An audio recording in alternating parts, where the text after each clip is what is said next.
أعوذ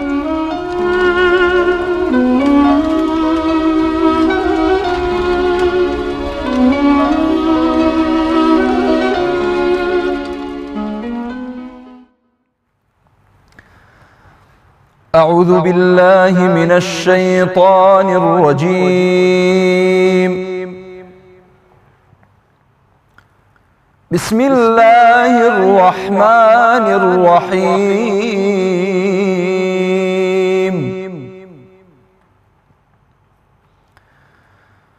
إن الذين سبقت لهم منا الحسنى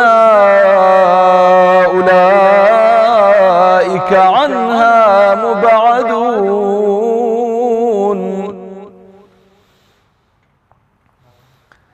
لا يسمعون حسيسها وهم فيما اشتهت أنفسهم خالدون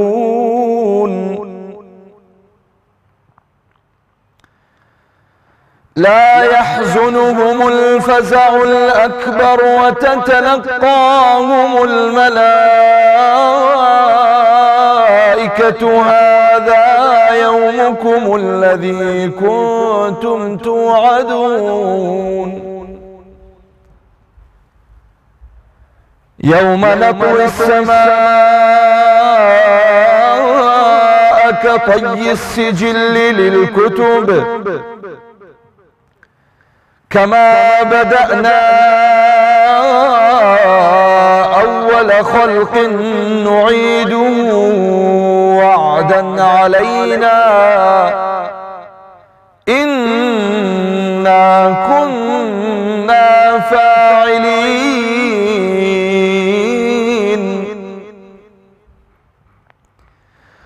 ولقد كتبنا في الزبور من بعد الذكر أن الأرض يرثها عبادي الصالحون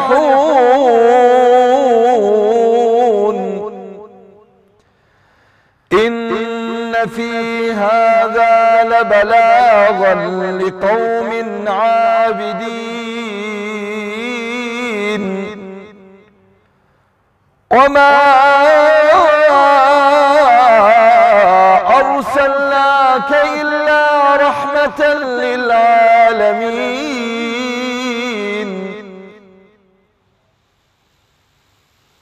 قل إنما يوحى إلي أنما إلهكم إله واحد فهل أنتم مسلمون فإن تولوا فقل آذنتكم على سواء وإن أدري أقريب أم بعيد ما توعدون إنه يعلم الجهر من القول ويعلم ما تكتمون وإن أدري لعله فتنة لكم ومتاع إلى حين قال رب احكم بالحق وربنا الرحمن المستعان على ما تصفون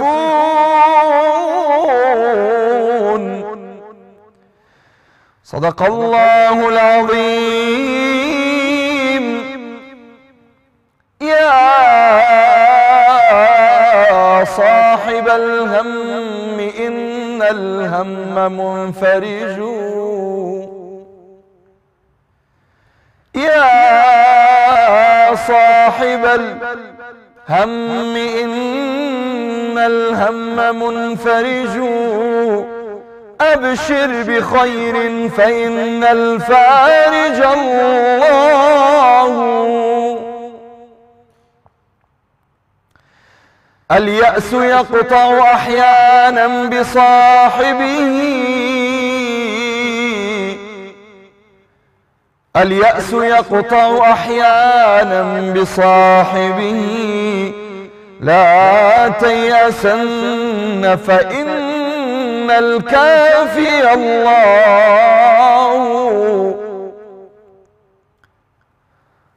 الله يحدث بعد العسر ميسرة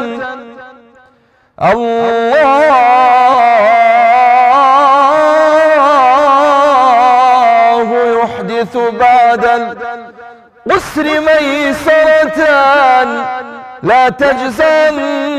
فإن الصانع الله إذا بليت فثق بالله وارض به فإن الذي يكشف البلوى هو الله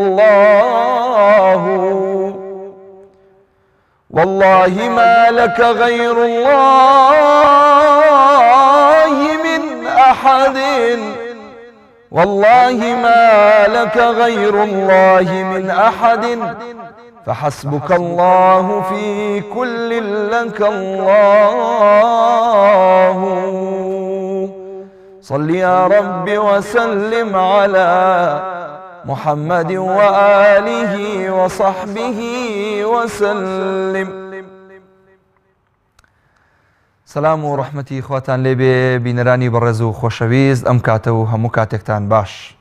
خۆشحاڵین لە ئەڵقەیەکی نوێی بەرنامەکەتان بەرنامەی گوڵزاری ڕەمەزان بە خزمەتی ئێوەی زێدە خۆشەویست ئەگەینەوە. ئازیزان و خۆشەویستان بەرنامەی گوڵزاری ڕەمەزان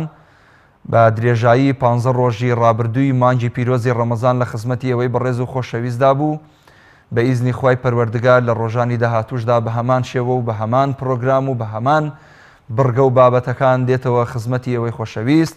بۆ ئەوەی زیاتر دڵەکانمان ئاوپڕژێنکا و هەروەها ئاسوودەیی ببەخشێتەوە بە ناخی ئەو مرۆڤانەی کە چێژ لە مانگی ڕەمەزانی خۆشەویست وەرەگرن. ئازیزان و خۆشەویستان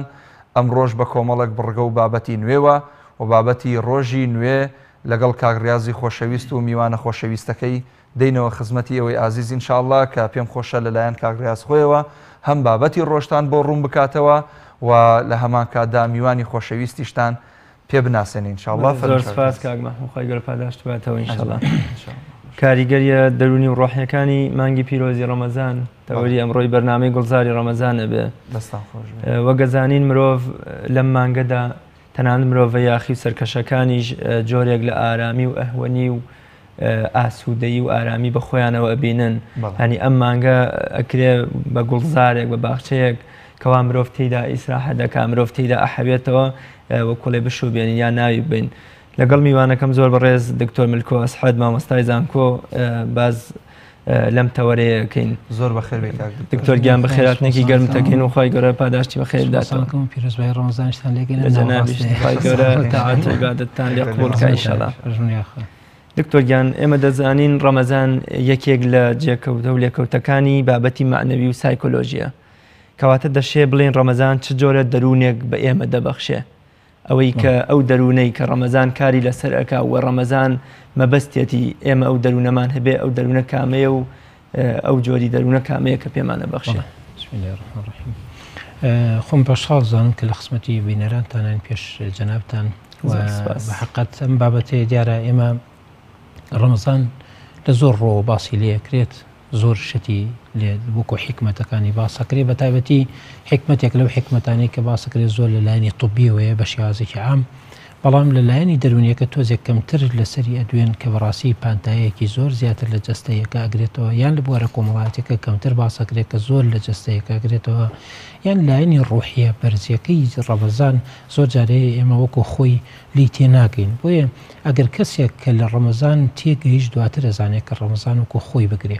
ڕەمەزان داوامان لێ ناکات تەنیا ئێمە بۆ نمونە وەکوەوەی کەوا ئێمە کە ئیبینین ڕەمەزان یەکێکە لە فەرزەکان کە بۆ نەهاتووە کە تەنیا ئێمە خۆمان لە برسێتی بگرینەوە، چونکە ئەگەر ئێمە سەیری ئاەتەکانی خی گەورە بکەین لە شوێنێکا کافەرمێ کولو من طیباتیکم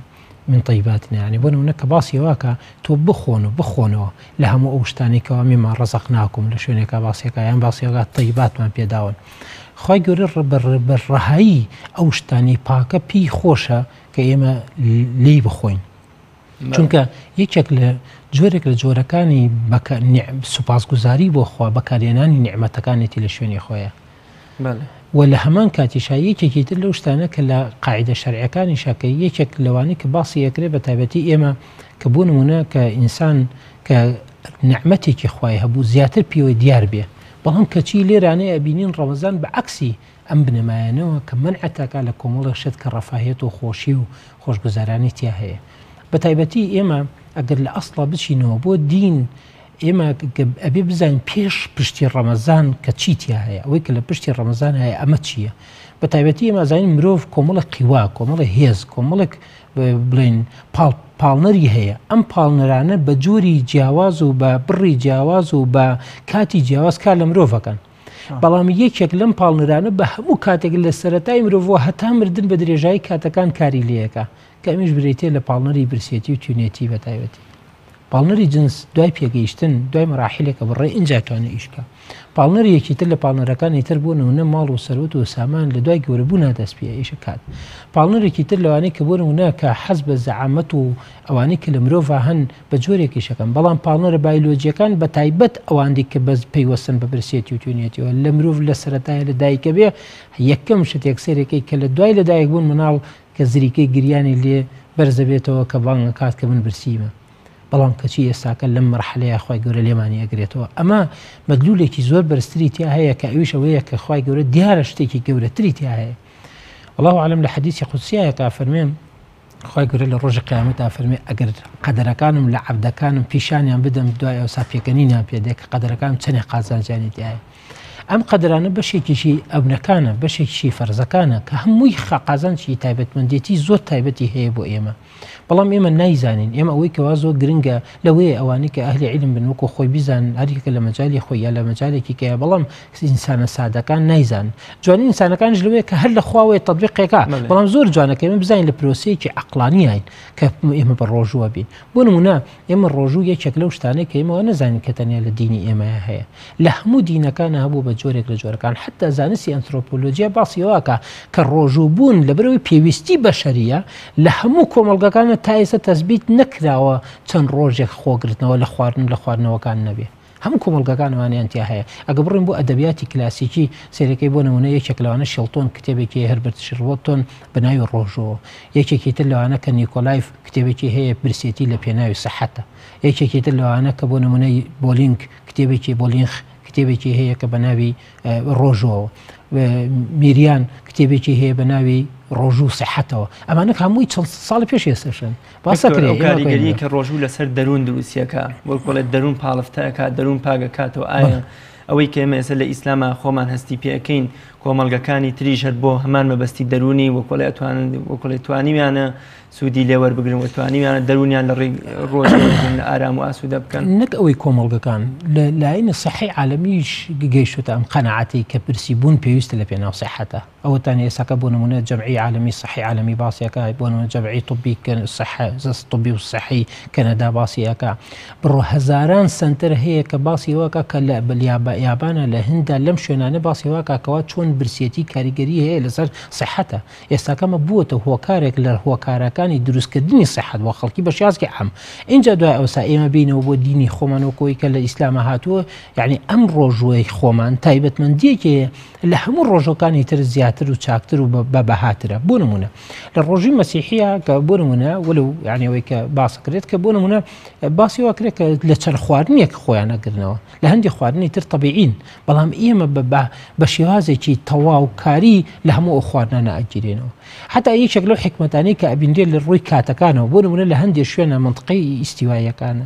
یعنی کە دوورکەوێتەوە لە ئیستیوا بڕۆ قوتبەکان بڕۆی ڕۆژگان درێژترە بنەوە کە هیوا هەیە کە لە شەو ڕۆژێکا 3 ڕۆژ ساکە بە ڕۆژوو نابێ یعنی 3 ساعت بە ڕۆژوو نابێ بەڵام ئەمە خۆی بەهایەکی تایبەتی دروستەکان لەبەرەوەی منطقی ئەو منطقانە پێویستی بە زیاتر هەیە لەبەر ئەوەی کەوا بنیادی سەحەتیان زیاتر پێویستی بەوە هەیە کەوا لەگەڵ ئەم ڕۆژوایە بێنەوە بۆ نمونە کۆمەڵە هۆرمۆن هەیە هەر لە پێشەوەی کە این بێ کۆمەڵە هۆرمۆن هەیە پەیوەستن بە حاڵەتی نەفسیەوە ئەم هۆرمۆنانە وەکو کۆرتیزۆن وەکو دۆپامین وەکو یەکێکی تر لەوانە ئەدرینالین ئەمانە هەمووی بەهۆی ڕۆژوو ڕێکە بنەوە کە ڕێک بوونەوە دواتر ئەمانە هەمووی حاڵەتی طبيعي دروسەکەن ئەدرینالین حاڵەتی انفعال و ترس ڕێکەخات دۆپامین حاڵەتی یعنی بڵێن سەحەی نفسی بە شێوازێکی عام هەندێک قیوای عقلی هەیە دۆپامین کارەکە لەسەری هەندی میزاج هەیە کارەکە لەسەری ئەم دۆپامینە بە چی ڕێکەبێتەوە کە ئێستا ئەوانەی کە زیادەکە دوای تووشی شیزۆفرینیا بن ئەوانەی کە کەمەکە تووشی نەخۆشیێکی کەمە بن کە ئەمەی ڕێکەبێتەوە لەو بینە نە تۆ تووشی کە ببینە تووشی شیزۆفرینیابی ڕۆژۆکەیە کە ڕێکیا خاتەوە ینی پێش ئەوەی کە جەستە وەکڵێ مرۆڤ لە جەستە پەروەری جەستە پەرستی ڕزگار بکە وەکڵێت دەرونی زیاتر ڕزگارەکات و ئارامیەکات بەڵێ ئەمە بیدایەت و ئەساسەکانی لانی دەرونیەکەی کە هۆرمۆناتی پێوەترشکۆ ئێمە لە حاڵەتی میزاجی ئینسان بە کۆمەڵ هۆرمۆنە بنە ئەمە هۆرمۆنە ڕێکە خاتەوە یەکێک لەوانە ئیندرۆفینات کە یەکێکە لە هۆرمۆنەکان لە ماوەی 5 ڕۆژی یەکەمە کە تۆ ئەگە بە ڕۆژوش بی هیچ نەخۆی ڕێک نابێتەوە بەسکە ئەگەر هاتو 5 بۆ 7 ڕۆژ کە بە ڕۆژوو بووی هیچ نەخوار اینجا ئەمە چیەکە ڕێکەوێتەوە کە ئەمە ڕێک بۆ میزاجی ئینسان ڕێکەوێتەوە ئینسان میزاجێکی خۆشیە بێ ئینسان بە لیاقەترە بێ بە قودرەترە بێ هەستی بە خۆی زیاترە بێ اینجا ئێمە ئەمە لێرانەوە دوای ئەمەش ئەوگاتەوە حاڵەتێکی تر لە حاڵەتەکانی تر کە حتا نەک هەر ئەمەندا حتا بوون منە کە ئینسان بە ڕۆژەوە بێ گلوکۆز کەمەکە کە گلوکۆز کەمی کرد لە مێشکی شاکەمەکە کە کەمی کرد مێژک خۆی ئەم جملە عەسەبیە هەوڵەدا کە بەدابینکردنی خۆی و بۆ بەدەستهێنانی ئەم ئۆکسجینە ئەم ئەکتیڤیتیە کە دروستیەکە لە مێشکە دواتر حاڵەتێکی ڕاحەی نەفسی و عەقلی و جەستەری و ئەوە بۆ ئینسانەکان دروستەکات یعنی ئێمە بەڵێ زۆر جار ئەبینین مرۆڤ بە ڕۆژوە بەڵام وەکۆڵی حوسەڵەی کەمە بێتەوە تووڕە ئەبێ سەبری کەمە ئەم هۆکارە پەیوەندی بە چیەوەی لە کاتێکا بۆن ڕۆژوو فێری ئارامگری و لەسەر خۆی و نەرمونیانیمانەکە و هانیشمانەدا بۆم پێغەمبەری خوا صلی الله علیه و سلم لە فەرمودەیەکە سێجار بۆ کابرایی دەشتێکی کە ئامۆژگاریەکە پێڵێت تووڕەمە بە تووڕەمە بە تووڕەمە بە ئەم تووڕە بوون و عەسەبی بوون و بۆ منەکەم حوسەڵەیی و بۆ منە بێ ئارامی لە ڕەمەزانە بۆ من کۆمەڵی خەڵکەگرێتەوە ئەمە پەیوەندی بە چیەوە بەڵێ ئێمە خۆی ئینسانەکان وان کە بکەونە ژێر کاریگەری ئەو گۆڕانکاریانەی کە لە دەوروبەریانەیە لە ناخێنە ڕۆدا لە برسێتیەوە لە تونە خۆی گەورە خۆی وا دروستی کردەوە بەڵام کە ئێمە ئەکەوێنە ژێر ئەم کاریگەریە شتێک هەیە لە لایەنی دەرونیە پێڵە لیاقەبوون چۆن تۆ بە توانابوون ڕۆدەی لە هەر توانایەک لە توانەکانە تۆ توانای سەبرت هەیە بەس چۆن زیادیەکەی ئەبێ بە مەرحلەی ئازار چشت ناوڕۆی کابرایە کە ئەبێتە بۆ نمونە تایکۆندۆیەکی چاکی ئابێتە بۆن لە کۆنفۆیا بەرەو پێشەچی ئەبێ ماوەیەک ئازارێکی زۆر چێژێت تا بێت ئەم لیاقەی پێیاکە جاخوای گەورە ئەم ئینە ڕاستە حاڵەتێکی دەرونیت بۆ دروستەکە بەڵام لەم لاوە کە حاڵەتە دەرونیەکەت بۆ دروستەکە لەولا ئەجر و پاداشتێکی یەجگا زۆر بەسراوەتە ئەم خۆگریەوە کە خۆ بگری کە کاتێ خۆگرت ئەو وەختە چییە بێ یعنی تۆ زاڵە بیتە سەر ئەم حاڵەتە دەرونیە فێرتە کا بەم پرۆسە بڕۆیت بەم پرۆسەیە تێپەڕبی بۆ ئەی کە بتوانی بە لیاقەبی تا بتوانابی لەم توانای خۆگریە تا بتوانابی لە حوسەڵە بوون تا بتوانابی لە ئارامگرتن تا بە ئارامبی لە هەموو ڕووەکانەوە کەواتە ئێمە لێرانەیە ئەوەی کەوا زۆ گرنگە خۆی ڕاستە ڕۆژوو خۆی یەکێکە لەو برسیبوون کە برسیبوون خۆی میزاجبوون دروستەکە بەڵام خۆی گەورە تەرکی نەکردووی بەبێ ئەجر بڵێ مەیکەوتەوە لەولا ئەجر بۆ دانا خۆ بگری بۆیە بەم پرۆسەکەی ئەدبا کە بە پرۆسەکەی سە تۆ شەرمت هەیە کە ئەتەوێ شەرم بشکێ چۆن نشکێ قەت ناشکێت تا بە شەرما تا بەو موقیفانە ڕۆی کە شەرمێتیایە ئەینا ئینسان بۆ موقیفانە ڕاتشەنە بۆیە کە تۆ بە برسیبوون ناتێپەڕ بۆی ئێستا بۆ نمونە تۆ لە دوا هاتووە یان زەمانی تر لە دوایە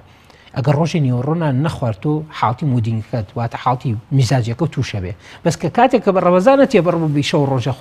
خۆ گردووە زیاتر بۆتەکرێت زیاتر لیاقەتە بێت زیاتر بەتواناترە بێ سەریشکە ئێستا و کەسانی کەوا بۆ نمونە ئەگەر بوو نمونە دەورێکی ساڵانی 36 ساڵی 36 ساڵیان بینی بێ کە بە ڕۆژبوونەکە تێپەڕ بوونە خۆی 36 ساڵ ڕەمەزانە گۆڕێتەوە بە تایبەتی هەموو دەورەکانە بینێ ئەگەر ڕۆژەکانی هاوینی گەرمای بینی بێ زیاتر تەحملی گەرمایان تیا دروست بۆ وەک لەوانەی کە بۆ نمونە یەشتاکە نەبینیەوە هاتم ئەو پرسیارە بکەم کاک دکتۆر هاتم بڵێم حکمەتی ئەو دەڕۆژهاتنە پێشەوە چییە لە هەموو ساڵێکە بۆ نمونە ئەلو 37 ساڵەیە مەسەلەن ڕەمەزان گۆڕانکاری بەسەرا دێت لە زستانەوە بۆ هاوین لە هاوینەوە ئەمجا بۆ وەرزەکانی تریش بۆ نمونە حکمت لە ماچی مەسەلەی وەقت لەگەڵ بایۆلۆجیەتی ئینسانە لەگەڵ حاڵەتی نفسی ئینسانە زۆر شتێکی زۆر متوافقن پێکەوە کۆمەڵە شتێک هەیە تا ئێستا یعنی لایەنی وەقت لە جسمی ئینسانە لە سەحەی ئینسانە لە نفسی ئینسانە شتێکە کە زۆر گرنگە بۆ نمونە ئینسان سێرەکەی کە یەکێک لەو شتانەی کە زۆر گرنگە لە هەندی حاڵەتمان هەیە بەکاتەوە بنە یعنی ئێستا بۆ نمونە هەندێک لە خۆشیمانی بەس لە وەرزەکانە ڕۆدا لە بیدایەتی وەرزەکانە لە کاتی گۆڕنی وەرزەکاناتی کەواتە وەقت یەکێکە لەو شتانی کە کاریگەری ڕاستەوخۆی هەیە لەسەر لایەنی دەرونی ئێمە لەسەر جەستە ئێمە هەموو بۆ نمونە 2 ساڵ جارێ جگەر خۆی گورچی لە خۆی دروستەکاتەوە هەموو 5 ساڵ جارێ جگەر خۆی دروستەکاتەوە کام لە ناوچی دروستە بێتەوە وقد ئەم وەختەیە لەبەرەوە پێویستەکە کە تۆ بە چەند کاتێکی جیازە بڕێمە حکمەتێکی تیا تا عیلم نایزانێ لەوەیە ئیش لەسەر هەندێک خانەکە لەم دەورەیە لە کات دەورێکی ترە لەسەر هەندێک خانەی تر لەسەر جستەیەکی لە شوێنێکی تر کار بکە بەڵام ئێمە تا ئێستاکە عیلم پێی نەگەیشتووە عیلم زۆر زۆڵە لەم ئاستەیە تا ئێستاکە نەیتوانێت بگاتەوە شتانێکە پێویستت بۆ خۆی تا بگاتەوەی کە حکمەتە دینەکان کەشفکە ئەمە کە زۆر گرنگە ئێمە بزانین کە عیلم تا ئێستاکە بۆ خۆی کوزۆڵە نەیتوانێت وەکو خۆی بڕوا ڕاستە کۆمەڵەشە دۆزراوەوە بەس هەموو ئەو شتانی کە دۆزراوەوە ئێستاکە ئێمە خۆمان ئەڵێن سحە خۆی بە قەدەر خۆی کە قازانجی گەیان و زەرشی گەیانەوە دروست کردووە ئەو ئەدویانەی کە دروست کردەوە خۆشی کردووە بەڵام ئەمەی کە لە دینا هەیە ئەمەی لە بەها ڕوحیەکانە کە بۆ دروستەکە ئەتوانم بڵێم لایەنێکی ئیجابی لایەنی نەرێ نییە بەتابەتی کە تۆ بە ڕۆژۆبی دیارە قازانجێکی لەکەی و دیارە کاریگەریەک دروستەکە اینجا ئەم حاڵەتە وەقت تەوقیتکردنی جەستە و تەوقیتکردنی کەون تەوقیتکردنی حاڵتە دەرونەکان هەمووی پێکەوە بنە چونکە ئێمە بەشێکین لەم کەونەکە کەون یەکێکە لە کایەکانی بۆیە ئێمە لێرە ناتوانین بڵێن ناتوانین خۆمان لێ دەرباسکەین بۆ ڕزگارکردنی مرۆڤ بۆ منە وەکووتمان لە ئاڵواڵایی و بۆ منە لە ئەم قەڵەبی و لە خۆپەرستی و خۆ بە گەورەزانین لە ڕووی جل و بەرگ و نازانم ڕووکارە جەستەییەکانەوە بۆ منە ئەڵێن ڕەمەزان جڵەوێکی باشە بۆەوەی مرۆڤ وەکۆڵێ لە سنوورێکە لە خاڵێکە ڕاگرێ ئیتی گەم وەکۆڵێ ببێتە کۆی لەی جەستەی بۆ جەنابیشت باش دەزانین کە ئێمە لە ڕەمەزانانە هەست بە ئارامیەکی دەرونیەکەین ینی ئەو پشکە قورئانی کە ئیخوێنین ئەو نوێژە زۆرانی کە لە ڕەمەزانەکەین خۆمە هی پەیوەندی ئەوە نییە کە بڵێن بەس لە بە ڕەمەزانەکەین هی ئەوەیە کە لەلایەنی دەرونیەوە زۆر ئارامین بۆ منە لەوەچێت توانای زیاتریشمانەیە بۆ ئەم ئارامی دەرونیە بۆ منە ئیسلام ڕەمەزان پێمان ئەڵێ پێویستە بۆ نەفسیش دەرونیش جڵەو بکرێ و وەکو جەستە وەکو کۆمەڵە شتەیە کۆمەڵێ چێژی هەیە پێویستە ئەوانیش سنوورێکیان بۆ دابن یام لە ئەنجامی ڕاگرتن و جڵەوکردنی جەستەوە پێویستە ڕۆحمان دەروونمان ئازادتر بکەین ئەمە ئەم دوولایەنە چۆنیە ینی دەرونیش لەگەڵ جەستەیە ئەبێت جڵەو بکرێیان بۆ منە لە ئەنجامی جڵەوکردنی جەستەوە پێویستە دەروونمان وەکۆڵێ ئازاد بێ ئێمە کاتێک کە باسی هینەکەین ئێمە کە باسی ئەوەکەین کە بڕن لە دینە باسی ینی چەندێک تعالیم هاتووە لەسەر لاینی جەستەیی چۆن مامەڵاکە لەگەڵ ڕۆژەوە ئەوەی دەش لەسەر نفسی هاتووە بۆ نمونە یەکێک لەوانە نفسی و اجتماعەکان هاتووە بۆ نە خۆ تۆڕەمەکە بۆ نە ئارام بگرە بۆ نمونە کە یەکێک لەو شتانە کە خۆی فەرمێ ئەسڵم و جونە ئەیەنە خۆی وقایە کە وقایەتەکە اینجا لە دوای ئەوساکە بۆ نمونە باسیواکە کە تووڕە نەبی لە باسیواکە کە بۆ نمونە خۆت بپارێزی کە جوێن نەدەی یعنی یەکێک لەوانە کە پێغەمبەری خوا عەلەیهی سەڵاتو وسەلام فەرمێ هەر کەسێکە بۆ نمونە ئەگەر ڕەمەزانی بەسەرا هات و جوێنی نەدا فڵان نەدا وەختە خوای گەورە چی ئەکات بەڵێنی پێدا بە لێخۆشبوونی ڕەمەزان بە قبولی ڕەمەزان بۆم ئارامیە دڵنیش کۆمەڵێ لەمپەر و کۆمەڵە تەشجیعات دانراوە کۆمەڵە لەمپەرە کۆمەڵە قانون دانراوە لەگەڵ لایەنە دەرونیەکەیە بۆ ئەوەی کەوا ئەم لایەنە دەرونیە کۆنتڕۆڵ کات چونکە ئێمە ئەگەر لایەنە دەرونیەکان کاتێک کە تۆ حەزەکان نەجوڵێ وەکەوەی کەوا بوونە هەربرت مارکیۆز ئەڵێ شتێکی ئەڵێ ئینسان حەزەکانی بە بەردەوامی ئەجوڵێ ئەم حەزانە کە بەردەوام جوڵێت توانایەکەی پێڵن توانای بەزایە چۆن تا زیاتر ئەم توانایەنە یعنی زیاتر بەزایە بچیە مرۆڤ زیاتر تووشی حاڵی دەرونی کە ئابابێ لێ بۆیە کانمان کە یەکێکی تر لە زانەکان باسی ئەوەکە ئەڵێ ئەگەر هات و مرۆڤ ئەگەر هات و بۆ نمونە توانی ئەم توانایەنە کەم بەزایە بچێت لە کاتی حەزەکانەیە ئەو کاتە وای لێدێ کە بۆ نمونە کەمترین جهود بک بۆ بەزایە چۆنی حەزەکان یعنی توانای زۆر کەم بڕوا ئەو وەختە ئەو ئینسانە بەرەولای ئارامشێکی دەرونی ڕات اینجا ئێمە لێرانەیە ئەم حاڵەتەیە کە تۆ حەزەکان بەردەوامە جوڵێ و توانایەکی زۆری وەکەلی بگری ئەگەر توانە زاتیەکان بەکاربێنی لە ناخەوە بەکاری بێنی هەندێک جارە هەیە ئەم توانایانەی کە خۆت کۆنتڕۆڵکەی سوودی هەیە بەڵام توانایەکی هێزگا زۆرتر ڕوا بۆیە لە دینە ڕاچیەکە هاوبەشی یەکتەکە بە لایەنێکی ئیلاهی دێتە ناوە پێتەڵە نەکەی ئەلێرە بوەستە ئەماخت نەکەی یا چۆن بڵێ تەدریبت پێەکە بۆ ڕاهێنانت لەسەر شتێکی گەورە مانگێک عەزیێتەدا بە مشەقەتە ئەدوا بەڵام دواتر 11 مانگ تووشی ڕاحەتی نەفسیتەکە تووشی حاڵەتێکی ئارامی دەرونی کۆمەڵایەتی دەکە یعنی یەکێکی تر لەوانە کە بۆ نمونە لە دینە کە پێتەڵەوە مەکاڵە ببەخشە یعنی کۆمەڵە ئەحادیث هەیە کە بەڕاستی ئێمە یەکێک لەو شتانە کە یعنی ببینین ئەگەر ببین لە حاڵەتی ئەوەی کە بۆ نمونە لە پێغەمبەری خوا عەلەیهی سەڵاتو وسەلام هەی بووە کە لە ڕەمەزانە یەکێک لەو شتانەی کەوا زۆر گرنگە یەکێک لەو حەدیثانە فەرمێ کە پێغەمبەری خوا لە هەموو ڕەمەزانی هەوڵی داوە ئەسیرەکان بەردا ئەگەر ئەسیری هەبوو بێ لە ڕەمەزانە بەریانیاوە ئەمەکە یعنی ئەمە ئەو پەڕیلایەنێکی ئینسانی ئارامی دروستەکە بۆ خۆی تۆرە ئێساکە کۆمەڵی ماڵ ئاسووداکەی ئاشتەکەیتەوە خۆشیەکەی یعنی ئەمە بەڵگەیەکە لەسەرەوەی کەین بێ یان پێغەمبەری خوا لە هەموو کاتێک لە کاتی ڕەمەزانە کێ داوای کرد بێ پێی داوە نەیگەڕانەوە دەسی بۆ ئەمە لەبەرەوەی کەوا تۆ سێری کە لەو مانگە ئارامێکی ترت بۆ دروستەکە لەم لا نەفس دەگری لەو لا ئەڵێ بیبەخشە بۆی کەواچی بێ یعنی هەموو جارێ ئەم توانایە خەتیز نەکە هیچ لێمە هەموو شتێ لێمە ممنوع بێ لە شتێکا تەرجیعتەکە بیکە حەزێکت کە حەز لە پارە کۆکردنەوە لە بیبەخشە لەم لاشەوە حەز لە خواردنەوەی بوەستەتیایە یعنی بەعکسەوە بە هەردووکیت بۆ بەکارێنێ بۆی کە تۆ بڕۆی تاوتیایە تەرەقی بکەیت تاتیا پێ بگەیت یان بۆ نمونەی کۆمەڵک لەوانی کەوا بۆ نمونە پێغەمبەری هەوڵدا و لە ڕەمەزانە بتوانێت کە خەمەکانی خەڵکەم بکاتەوە بەدوای خەمە گەڕاوە کەمی کاتەوە بۆ نمونە لە سەدەقەیە لە خێرە لە سەردانیکردنە لە حتا ئەو حەدیثی پێغەمبەری خوا عەلەیهی سەڵاتو وسەلام فەرمێ ئەمڕۆ کێ سەردانی نەخۆشیێکی و ئەمڕۆ کێ بە ڕۆژوو بووە ئەمڕۆ کێ سێرێک ئەمە خۆی بەسراوە بەیەکەوە کە تۆ بۆ نمونە سەردانی نەخۆش و لایەنی ئیجتیماعی و نەفسی و هەمووی پێکەوە بەیەکەوەیە اینجا گەر ئێمە هاتەوە ئەمەمان کرد ئەو وەختە کائینێکی بەرزمانی دروستە بێ کەواتە مرۆڤ کاتێ مرۆڤە کاتێ لە لایەنە حیوانێکە دەربازمانە بێ بڵێن ئێمە زۆرێک لە زانایان ئەڵێ مرۆڤ چۆن مرۆڤە بەهایەکی حیوانی تایە پاڵنەرێکی حیوانی تایە ئەم پاڵنەرە حیوانیە بایلۆجیانی کە لە مرۆڤ هەن کە پاڵە پێوانە لە دی نادێ ڕێگەت بۆ دروستەکە کە ئەڵێ ئەم بەها حیوانێنە لێ دوورە خاتەوە بۆ فترەیە بۆ ئیکەوا ئینسانی بوون عفو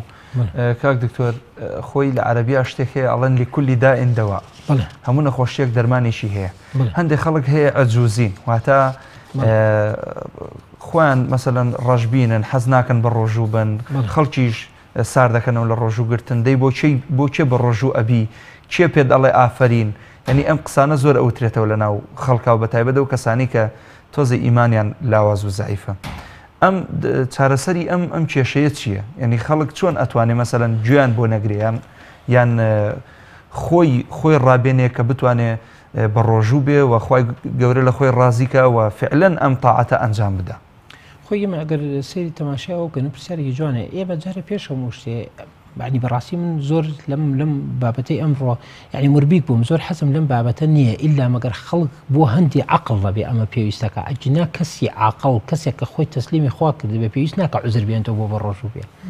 یعنی ئێمە نابێ پێویست بەوە کات چونکە ئێمە زانین کە خوا ئێمەی دروست کردووە بە پرسی خۆمان بۆ نەمازانین بڵێن چاومان بۆ دروستکەم شتانە ببینین وایاننا شتێکمان بیرە چوو یان ناکاڵێک دروستە بوو تۆ ئێساکە بە چاو بەم شێوازەی کە دروست بووە بە گوێ بەو شێوازەی دروست بووە بۆ هەموو ئەندامەی کە دروست بووە ئێمە خۆمان پرسمان پێ بکە خەڵەتمان نەکرد نەمانەتوانی ئەگەر بە تواناش بوو نای نەمانەتوانی ئەوە بکەین ئێستا هەر ئینسانێکی بە هەموو عەقڵیەوە ناتوانێت کە چاوێک دروست کات بە هەموو تەکنۆلۆژیای دنیاوە ناتوانێت چاوێک دروست کرێ کەواتە ئێمە لێرانەیە ئێمە خۆمان تەقسیرمانێ بەڵام خۆی گەورە بێ ئەوەی پرسمان پێ بکات بە جوانترین شێواز دروستی کردن کەواتە ئەمەی کرد بێ ئەمیش نظامێکی ترە نظامێکی ئێمەین لە کەونە نظامێکی تر هەیە وەختە نظامێکیش هەیە بادووکمانەوە بنەکە ئێمە و لەگەڵ وەختا چۆن بە ڕۆژووە بین چۆن خۆمانەگرینەوە تەکمیلەی ئەو نظامێکەوەتە قازانج و هارمۆنیەتێکی هەیە لەگەڵ ئێمەیە کە ئێمە بیزانین ئەمە وەک عزورهێنان و نەیهێنین کە ئێمە دینی ئێمە وا چاکە وا باشە وەکو ئەوی کە بزانین حکمەتێک لە پشتیوێتی کە ئەمە بۆ ئەوانەی کە عەقڵیان لەرزۆکە ئەجینا بۆ ئەوانەی عەقڵیان دامەزراوە پێویستی بەمە نییە وەلایەکی تریش لەوانەی کە ئێمە کاتێککە ئینسان کە بە ڕۆژوو ئەبێ یعنی ئێمە جارێ پێش هەموو شتێ ئینسانی مسلمان بە شێوازێکی یعنی زۆر مطیعانە زۆر بەبێ چەند و چوونانە تەسلیمی ئەم ئەمرە ئەبێ خۆی ئەمە ئارامەیەکی دەرونی تایە بۆ لەبەر ئەوەی لە تەبعی ئینسانە هەیە ئەبێ بچووکی بۆ کەسێک بکێشێ اینجا هەندێک کەس هەیە بۆ کاکەخ لەو بلەو وە کۆڵە کەسێکە هەندێک کەسی شەیە بۆ خوای تەعالایە کات یعنی ئەوەیەکەوە یعنی بەو شێوازەیە ئەو کەسانەیە کە بۆ کەسێکی بچووکێکە بۆ ئافرەتێک بۆ حەزێک بۆ بچووکێکێکە بچووکە بەقەدەر ئەو کەسە جایتر وەرە کەسەکە باڵاشی گەورە نەبێ و بۆ سەرکردەیە بۆ کەسێکە زۆڵ و سیسەڵ بێ بەڵام ئەگەر هاتو ئینسانێک کە ویستی بۆ نمونە بۆ خوای تەعالایەک بۆ خوایەکی گەورەکە گەورەی بچووکی بکێشێ خۆی گەورە بوونە ئەمەیانە هەر خۆی گەورە بوونە چونکە ئینسان تا ئێستا سێریکە ئینسانێک ئەڵێ چی ئەگەر بۆ نمونە سەرۆکی یەکێک لە دەوڵەتەکان تەلەفۆنی بۆ کەسێکی ئاسایی بکە ئیتر لەوەیە ماوەیەکی زۆر بیگرێ بە دەمەوە هەر بڵێ چی ئەڵێ باسی وا کاکەوا بۆ نمونە من هێنم پێکراوە تەلەفۆنێکم بۆ کراوە ساڵێکیان پێوەگرە فڵانە کەس وا باسیەکە بەڵام ئێمە یەکێک لەو شتانێکە زۆر گەورەیە ئەمە بەقەدەر ئەو کەسە گەورەی خۆی بێ چونکە خۆی هەستەکە بچووکە وەکۆڵێن کابرایەکە و لەم منتقەی شارباژێڕوانە ئاغایەکە قسەیەکی پێکاڵە سا هالێکوێی ماوەیەکە دیارنی هەموو جا بۆ خۆشی ئەیوتی ئەوت ئاغام پێمی تامی وسایە یعنی ئەمەی بە خۆشی باسە کرد بۆ لەبەر ئەوی کە تام لە بچووکبوونەکە ئینسان خۆ تەبیعەت وایە تام لە بچووکبوونی کەسێکەکە ئێمەش تام لە بچووکبوونی خواکەین چونکە لەبەرەوەی ئێمە بەدەستی ئەوین ژیانی ئێمە بەدەستێ ئینسانەکانەوەی کە بە یەقینەوە تەسلیمە بێ بەم شیازە تەسلیمە پێویستی بە عوزر نییە بەڵام ئەوەی کە زۆر گرنگە ئێمە وەکو عوزرەکان کە ئیهێنینەوە کە پێغەمبەر خوای گەورە کە ئەفەرمێ یەکێک لەو شتانە من بەون یعنی ئەم ئیطاعە زۆر بێچەنوچوونەی من لەگەڵ خوایە کە بە ڕۆژوو ئەبم پێویستیم بە تەفسیری خەڵک و قسەی خەڵک نییە لەبەرەوەی خوای گەورە هەموو عیبادەتێک بۆ ئینسان خۆیەتی ئەسەوم لی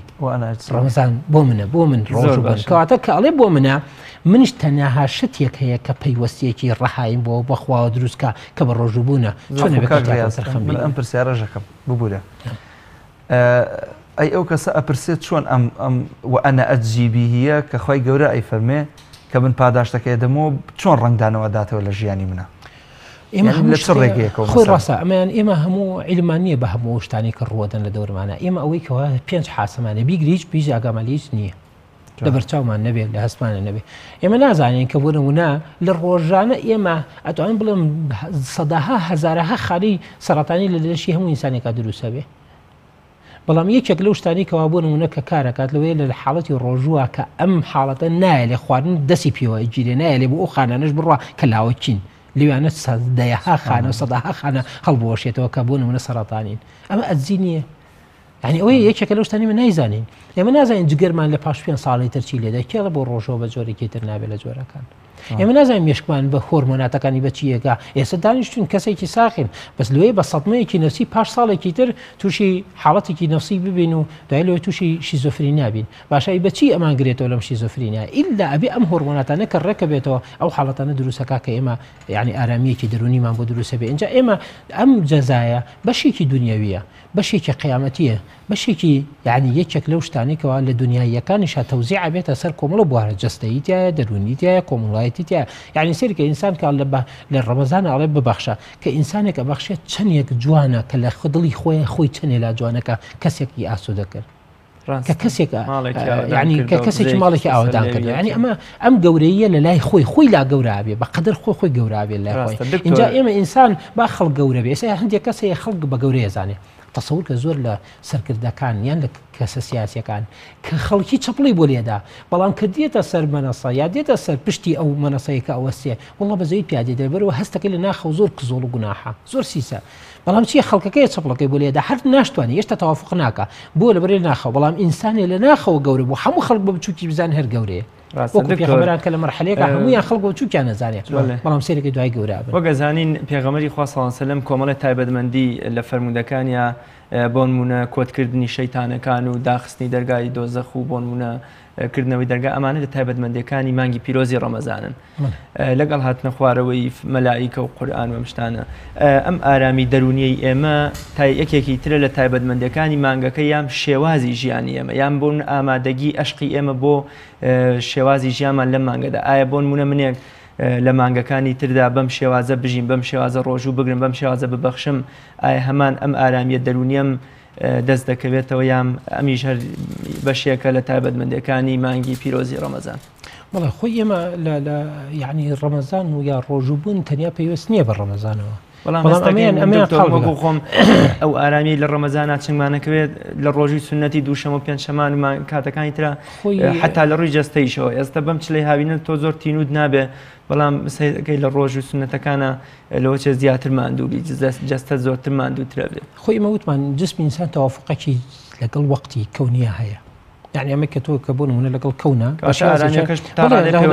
وەختەوەی بۆیە خوای گەورە بە سوێتی مانگ نێوت تۆکۆی کەوا بۆ نمونەوە کۆی کە لە مەسیحاکە بڵێ هەموو سەربانێک و هەموو سەرساڵێک و بەو شیازە بێکە بگۆڕێ بەنەوەیەک لە گۆڕەکان بۆ نمونە نەی بەسۆتە ینی بۆ تەوقیتێکی ترەوە بە سوێتی مانگەوە کە مانگیش چییە یعنی یەکێک لەو شتانەی کە زۆر گرنگە لە بینی ئینسان و مانگە لە بین ئینسان و مانگە شتێکەیە کە زۆر مهمە ئێمە ئێساکە کە بۆ کۆمەڵی ئیرشاداتی نەفسی شەیە حتا لە سەروانی کە مناڵیان نابێ لە چ کاتێکی مانگی قەمەریە ئەتوانێت کە بۆ نمونە تۆوی زیاترە وەک لە کاتەکانی کە حتا ئەمانەشە لە ڕووی علمیەوە کە ئێساکە مثبەتن هەندێک بۆ نمونە لەوانی کەوا لە چ کاتێکە هێلکە باشترین کاتە لە چ مانگیەکە لە چ شوێنێکە یان لە چ شوێنێکە ئەو کاتانی کە ئەکەونە کام مانگەوە زۆر باشن ئەگەر لەو کاتەنە زۆرفی مناڵبینی ببرێت جیاوازە یعنی بۆیە ئێمە هارمۆنیتێکی تەواو هەیە لە بینی جسمی ئێمە و کەونە لە بینی ئێمە و وەقتی کەونیە ئێمەش کە لێران هەیە ئەم هارمۆنیەتەیە یارمەتیمان ئەدات کە بۆ نمونە ئێمە بتوانین کە زیاتر یعنی تامی لێ بکەیت چێژی لێ بکەیت لەبەرەوەی ئەم حاڵەتە ڕاستە بەڵام لە هەموو کاتەکانی تریشا کە ئێمە بۆ نمونە ڕۆژوبوونمان هەیە کە لە عابیدەکان کە هەبووە هەیان بووە تەنیاڵە لە ساڵێکە تەنیا دوو ڕۆژێکە لە دوو جەژنەکەی شکانەوە یا بوون هەمانەکەینی داودی پێوە درێکە بوون ڕۆژنە ڕۆژێکە بۆ نمونەوەکە و پێغەمبەر داوەت عەلەیهی سڵاتو وسەلام یعنی یەکێک لەوانە کە ئێمە ئەم ڕۆژوانە هەمووی جیاوازی خۆیان هەیە و کاتی خۆیان هەیە بەڵام هەتا ئەوەش بۆ نمونە لە هەموو مانگێکا 3 ڕۆژ بۆچی ئەفەرمێ لەو ڕۆژانەی کەوا بۆ نمونە 3 ڕۆژ شەوە سپیەکەی کە 15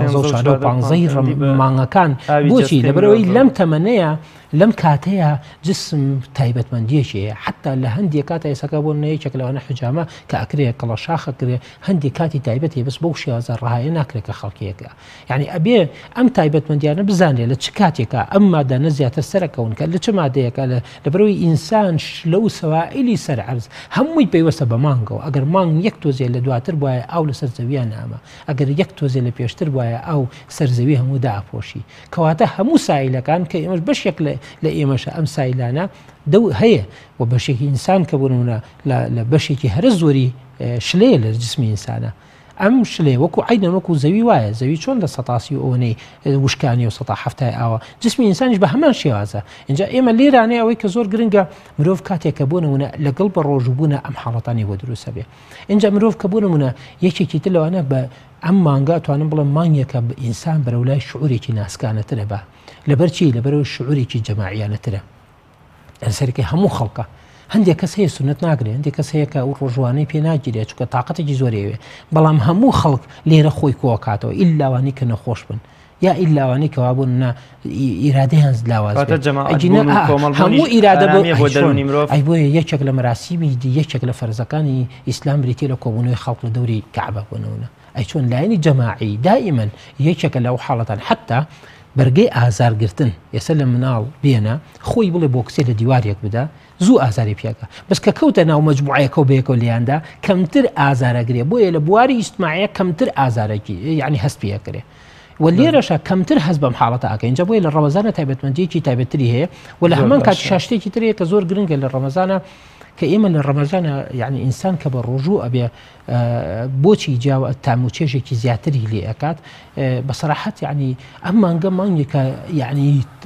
ئەتوانم بڵێم ئەچیتە سەر ئەو پردەی کەوا خی گەورەت بە تۆ بەسراوە کە لە ڕێدا بەزینی قورئانەوەیە کە مانگە مانگی قورئانە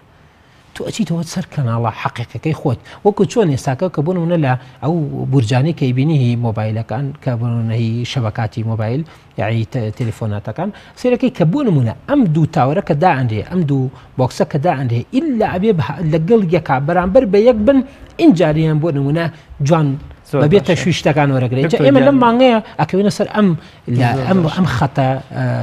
وەرگرتنی ڕۆحانێتە کە ئەمە زۆر زۆر ئیسفادە لەکەین دکتۆر ئەم سەردەمە بە سەردەمی چۆڵبوونی ڕۆح ناو دەبرێت هەرچی پێدراوی ئەم ساتە وەختەیە هەر لە خانومانەوە تا مۆبایلەکەی دەستمان هەمووی ئیش لەسەر ڕووکار و جەستەمانەکە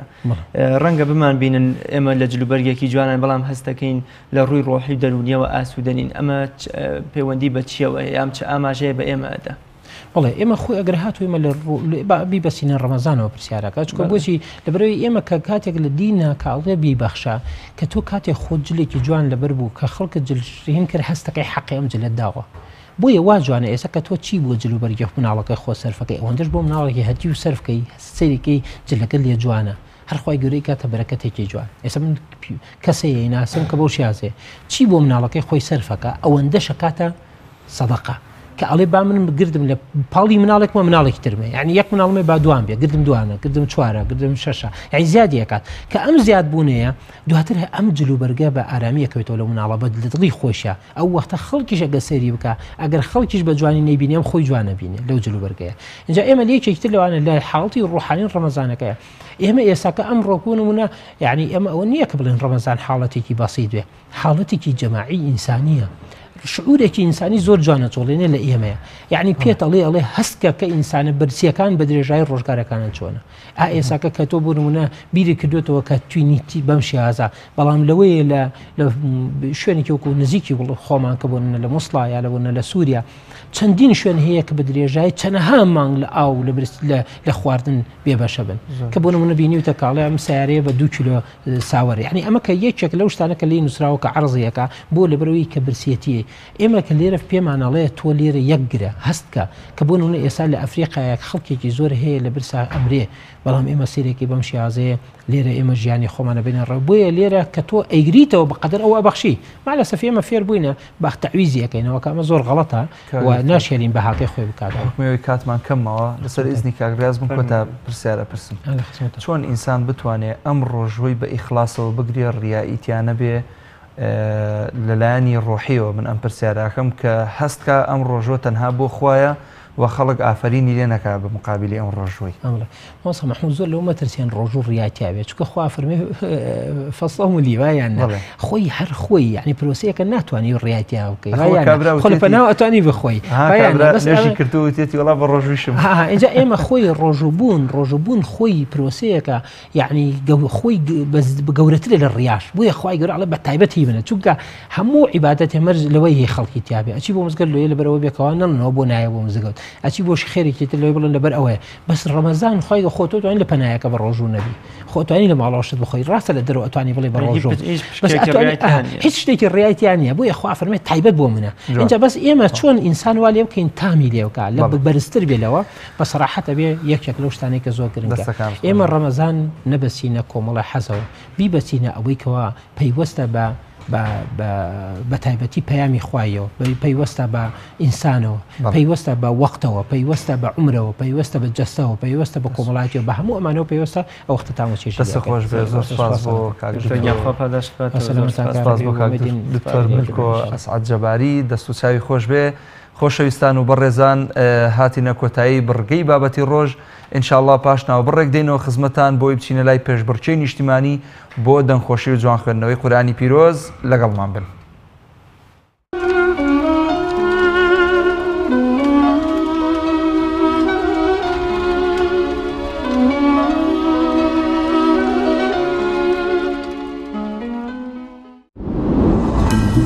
تۆپ ئارت تاکە بریکاری تۆڕی میدیایی کۆمەڵ بۆ دروستکردن و بڵاوکردنەوەی ڕیکلام. تۆپ ئارت کۆمپانیای دنیا دیکۆر.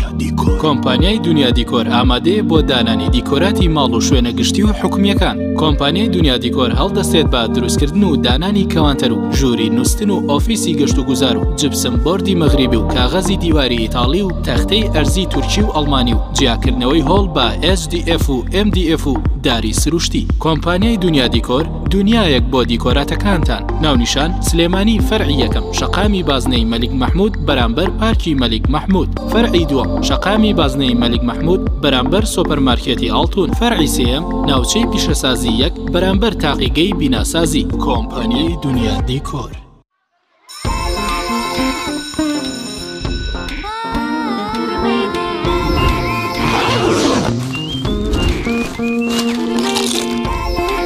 خرمەی دێ واردن بێت و خرمەی بێت خەیارە نا خرمەی دێ گێدەرە گێدەر خرمەی دێ ناری تێریە میزەڵانە لوسی ئاشکرای کاودێ تربێ دەرکێنا خرمەی سیلوسی بخۆشان هەڵتەکێنا خرمەی خۆشە و تەمی خۆشە و بۆنی خۆش جبسی لوسیم زۆر کڕێوە بەشی تۆ خرمەی دێ خرمەیە جبسی لوسی. کۆمپانیای سەمە سومر. کۆمپانیای سەمە سومر بۆ بەرهەمی شیرەمەنی ئەوروپی. کۆمپانیای سەمە سومر تاکە بریکاری باوەڕپێکراوی شیرەمەنی ئەوروپیە لە سلێمانی بۆ سەرجەم مارکەکانی ڕۆنا و IBC بە تام و تەندروست. یەکجار تاقی بکەرەوە بۆ هەمیشە بێتە هاوڕێی خوانەکانتان. ناونیشان سلێمانی تەنیژ مزگەوتی گەورە. کۆمپانیای سەمە سومر.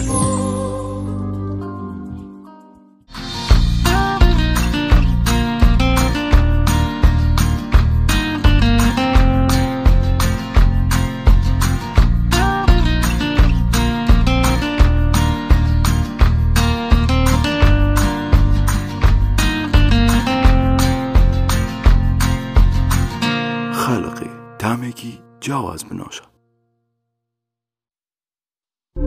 لامینەت و تەختەی ئەرزی تورکی AGT باشترین تەختەی ئەرزی تورکیا با بارزترین کوالیتی دروستکراوە پێکاتوە لە چەند مواسەفاتێکی بەرز ئەستوورەکەی 8 ملم و 10 ملم حاشیەکەی لە ڕەنگی خۆیەتی ناونیشان سلێمانی شەقامی باسنەی مەلیک محمود بەرامبەر بەنزیخانەی بینایی پەیوەندی بکەن بەم ژمارانەوە 0 955 76 50 0 955 76 60 کۆمپانیای بەیزا لە پێنە و بەرەنگەربوونەوەی قەیرانی دارایی بەیزا بە هەمان شێوەی ساڵانی پێشوو بەردەوام دەبێت لە فرۆشتنی کاڵاکانی باقیستی هەژدەمان تاقمی ژووری میوانی مۆدێرن و کلاسیک بە باشترین کوالیتی ژووری نووسنی دوونەفەری سێتی نان خواردن ژووری نووسنی گەنجان هەموو پێداویستەکانی مۆبیلیاتی ئۆفیس و هەروەها دروستکردنی کەوانتەر بە نوێترین دیزاینی تورکی و جیهانی دانانی پارکێت و دروستکردنی جەرگا و پەنجەرەی PVC بەیزا مامی هاوڵاتیان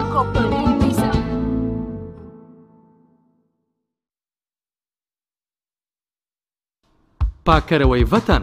پاکەرەوەی ڤەتەن بۆ پاکردنەوەی قاپ کەفێکی زۆر و بۆنێکی خۆش خاوێنکردنەوەیکی تەندروست تایبەتمەدی پاکەرەوەی ڤەتەن یەک دانە لە ڤەتەن بەرامبەر 3 دانێ لە پاکەرەوەکانی تر پاکەرەوەی ڤەتەن بۆ پاکردنەوەی مافور و فەرش و مۆکێت دوای خاوێنکردنەوەی بە گەسکی کارەبای ڤەتەن گشت لە کەوپیسی چەوریەک لا ئەدات و نوێ ئەکاتەوە بۆ ئەم بەهارە با جلوبەرگەکەت بە پاکەرەوەی ڤەتەن نەرم و بۆن خۆش بکرێت تا جیاواز بیت خانمی بەڕێز بۆ ڕیمەجاری هەراسانی کردویت لە جیران پاکەرەوەی ڤەتەن بە دڵنیایی بەکاربێن قەنەفە و مێز و کورسی و گشت پێداویستەکانی ناوماڵ بە پاکەرەوەی ڤەتەن پاچیان بکەرەوە بۆ یەکەم جار لە کوردستان و عێراق فاسی ڤەتەن بە بۆنی خۆش گەیشت بۆ ئەوەی جلوبەرگەکانت بێ لەکە و هەمیشە پاک بێت فاسی ڤەتەن بەکاربهێنە پاکەرەوەی ڤەتەن بۆ خاوێنکردنەوە و لادانی چەوری سەرتەباغەکانتان کە هەمیشە جوان و تەندروست دەبێت پاکەرەوەی ڤەتەن بۆ خاوێنکردنەوە و لادانی کلسی کتری و چادان و مەخسەل و بانیۆ کە خەونی زۆری ئافرەتان ئامەشمان چارەسەر کرد بە مارکەی ڤەتەن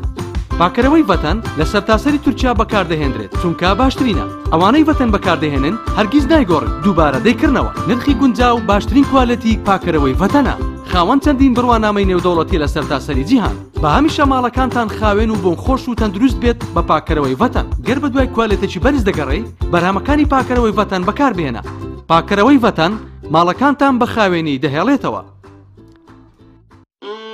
سیرکەن ئۆ بەدڵی نەبوو ئەم خاتوونە ویستی خواردنێکی خۆش دروست بکات بەڵام هاوسەرەکەی دیسان ڕازی نەبوو هەوڵیە زیاتر فێر بێ و شتی تر تاقی بکاتەوە بەڵام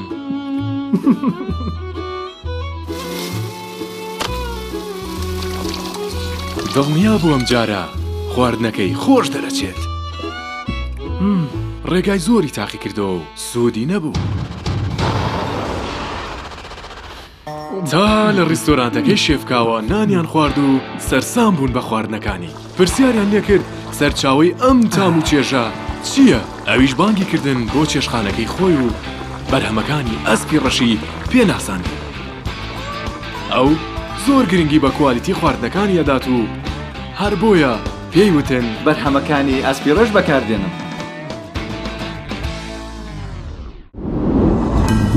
تۆپ ئارت تاکە بریکاری تۆڕی میدیایی کۆمەڵ بۆ دروستکردن و بڵاوکردنەوەی ڕیکلام تۆپ ئارت بسم الله الرحمن الرحيم إن الأبرار يشربون من كأس كان مزاجها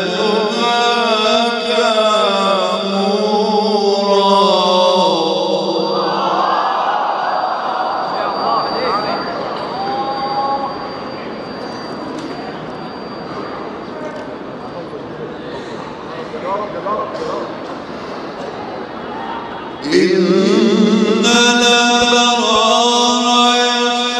يشربون من كأس كان مزاجها كافورا عينا يشرب بها عباد الله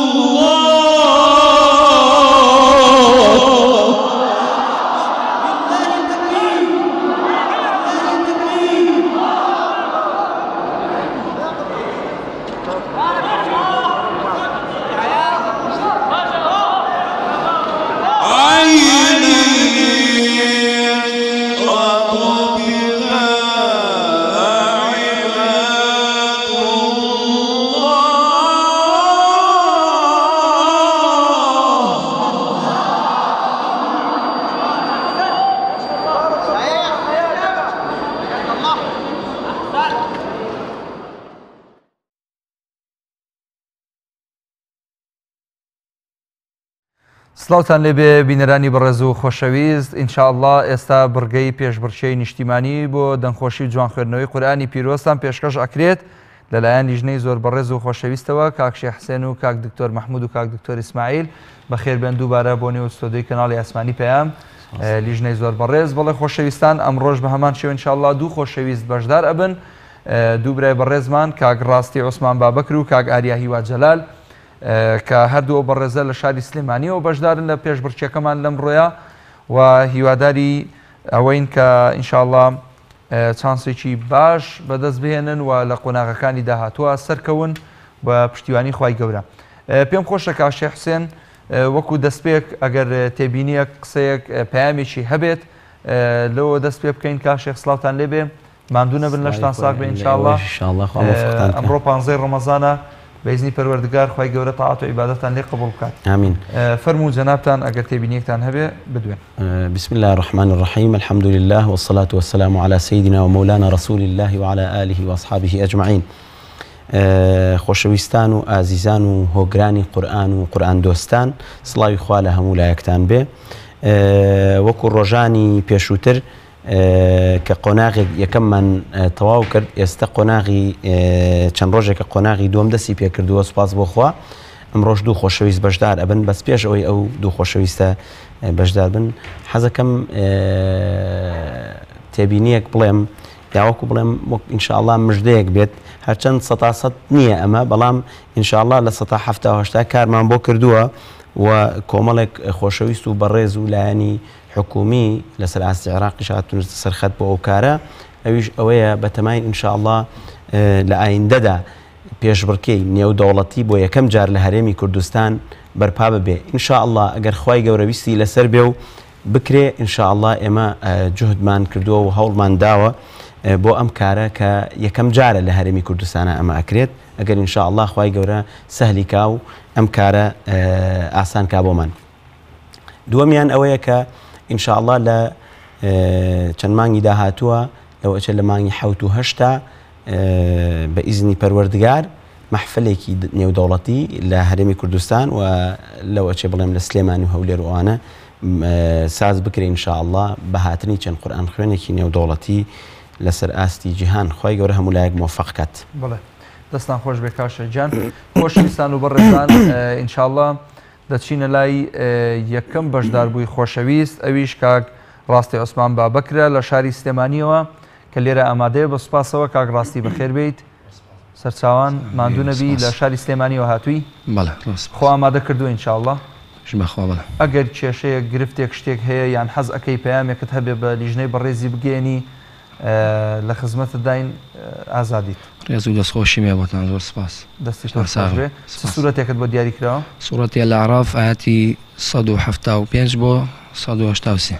پشتیوان بەخوا سەرەکەوی ئینشاءالله فەرموو دەست پێ بکە.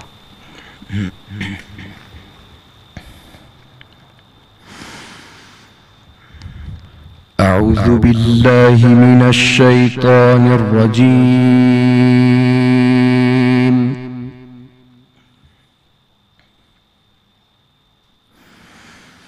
بسم الله الرحمن الرحيم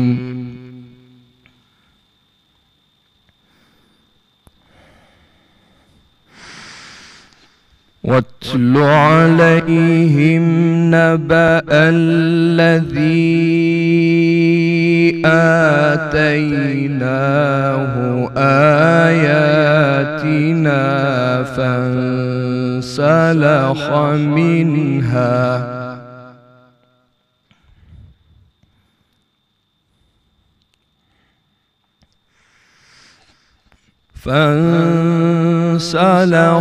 منها فأتبعه الشيطان فكان من الغاوين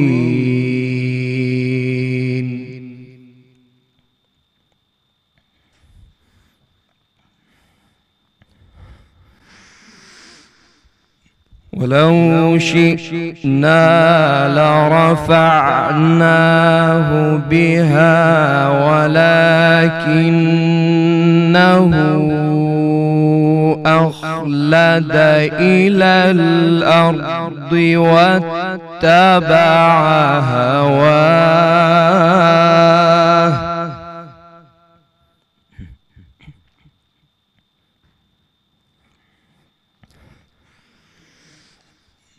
فمثله كمثل الكلب إن تحمل عليه يلهث أو تتركه يلهث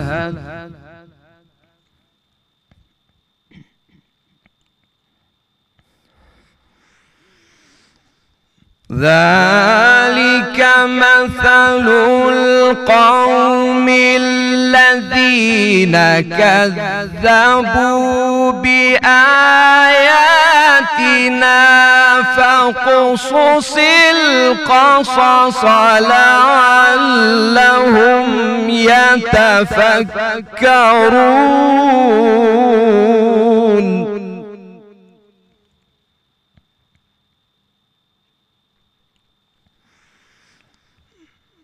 ساء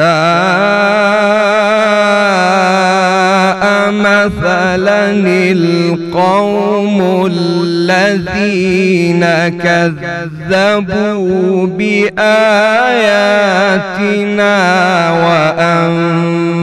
وأنفسهم كانوا يظلمون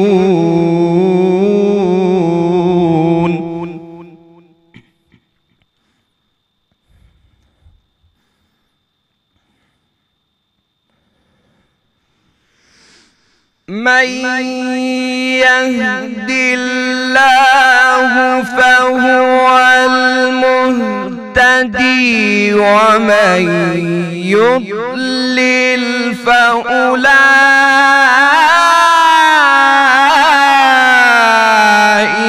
هم الخاسرون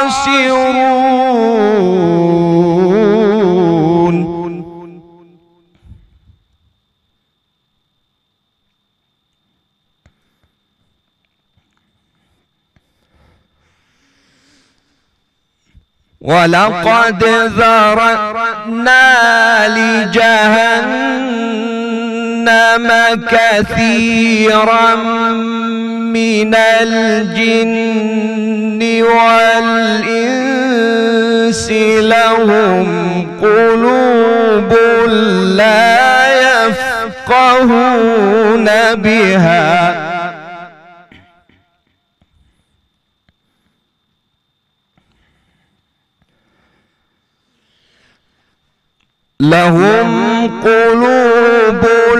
لا يفقهون بها ولهم أعين لا يبصرون بها ولهم آذان لا يسمعون بها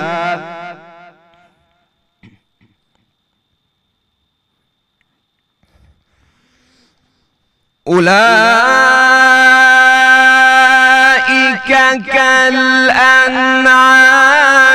بل هم أضل أولئك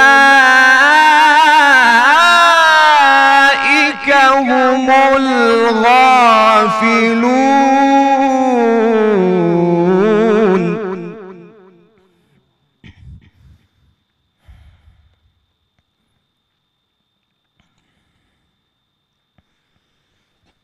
ولله الأسماء الحسنى فادعوه بها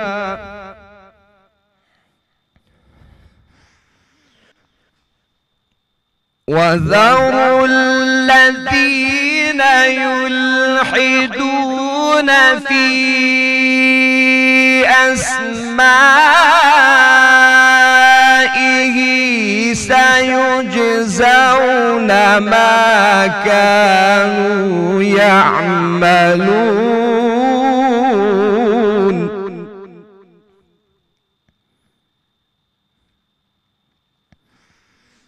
ومما ممن خلقنا أمة يهدون بالحق وبه يعدلون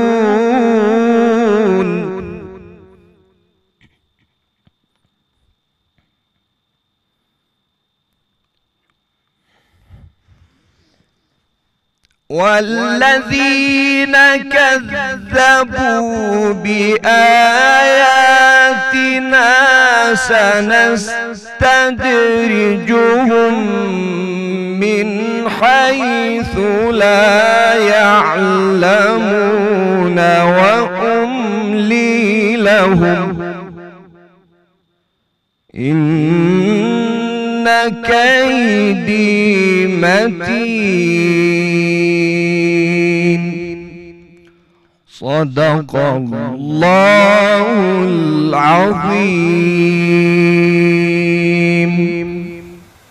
أحسنت دەستەکانت خۆش بێ کاک ڕاستی بەڕاستی ئەوەنەی کە من هیچ ناڵێم بەڵام ماشاءالله تیلاوەیەکی خۆش بوو حەقم نییە بۆ دوایەوە ئەوەیان بۆ لیژ نەئەمێنێتەوە دەستەکانت خۆش بێ خۆت ڕازی بووی لە ئەدای خۆت الحەمدولله دەستت خۆش بێ و سوپاس دەکەین دێنە لای کاک دکتۆر مەحموود لێرەوە دەستی پێەکەین کاک دکتۆر تیلاوەکەیت بەلاوە چۆن بوو لە بواری وەقف و ئیبتیدا و دەستپێکردن و وەستانەوە. بسم الله الحمد لله والصلاة والسلام على رسول الله وعلى آله وصحبه ومن والاه. خی گەورە ئەو زانست و زانیاریەکمان پێ ببەخشێ کە سوودی هەبێ بۆمان و سوودمان پێ بگەێنێ بۆ زانستی کە پێی بەخشین و ڕۆژ بە ڕۆژ زانست و زانیاریمان زیاد کا لەبارەی قورئانە و انشاءالله ڕەزامەندی ئەوی پێ بەدەست بێنین. دەستخۆشیمان هەیە لە برای بەڕێزمان کاک ڕاستی عوسمان و داواکارین لە خی گەورە و زیاتر موفەقیکە و پێڵی انشاءالله خی گەورە بە دووری بگرێت لە ڕیا انشاءالله و قورئان خوێنەوە و دەنگەی بەکاربێنێت بە ئیخلاصەوە انشاءالله بیخوێنێ و دوور بێت لە ڕیا و هەر شتێکی تر کە وای لێ بکە کارەکە یا ئەجری قورئان خوێندنەکەی لەدەست بدە. بەنسبەت حاڵەتەکانی وەقف و ئیبتیداوە دیارە دایمان ئەومان وتوتمان و حاڵەتانەی کە گونجاو بوون وەستانەکانی یا دەستپێکردنەکانی قسەی لەسەر ناکەین. ئاەتی یەکەم 175 دیارە لە سوورەتی ئاعراف دیارە عولەما فەرموون لەو ئاەتە وەقف نییە بەڵام قورئان خوێن جاری وایە دیارە بە ڕۆژوشە کاک ڕاستی و هەناسەی پێنامێت لە ناچاریە لە شوێنێکە وەستێ ئەو شوێنێکی هەڵێبژێرێ بێ گونجاو بێ لە ڕووی ماناوە ڕستەکە تێک نەدا دیارە گونجاو بوو بەڵام کاتێک کە ئەوەستێ بێ بگەڕێتەوە ئەویش ئەو کارەی کرد و دەستخۆشی لە یەکەم لە ئاەتی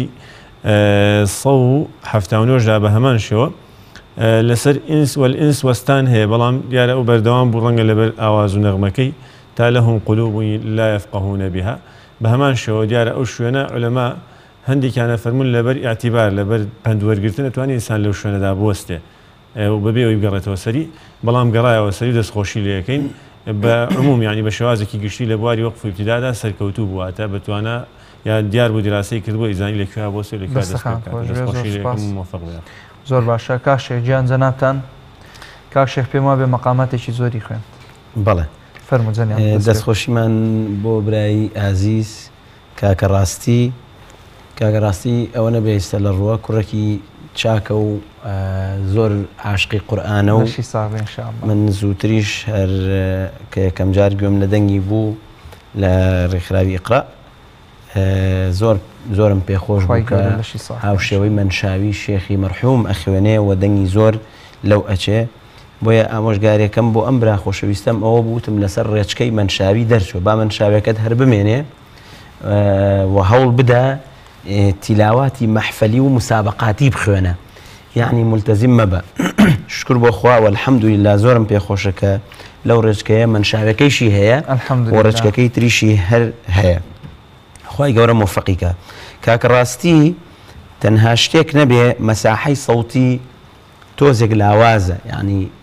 هەرچەند ئەتوانێ من لەو قەناعەتم کە بتوانێ بەرسریش بخوێنێ بەس احتیمال هەیە بەهۆی ڕۆژووبوونەکەەوە حتمما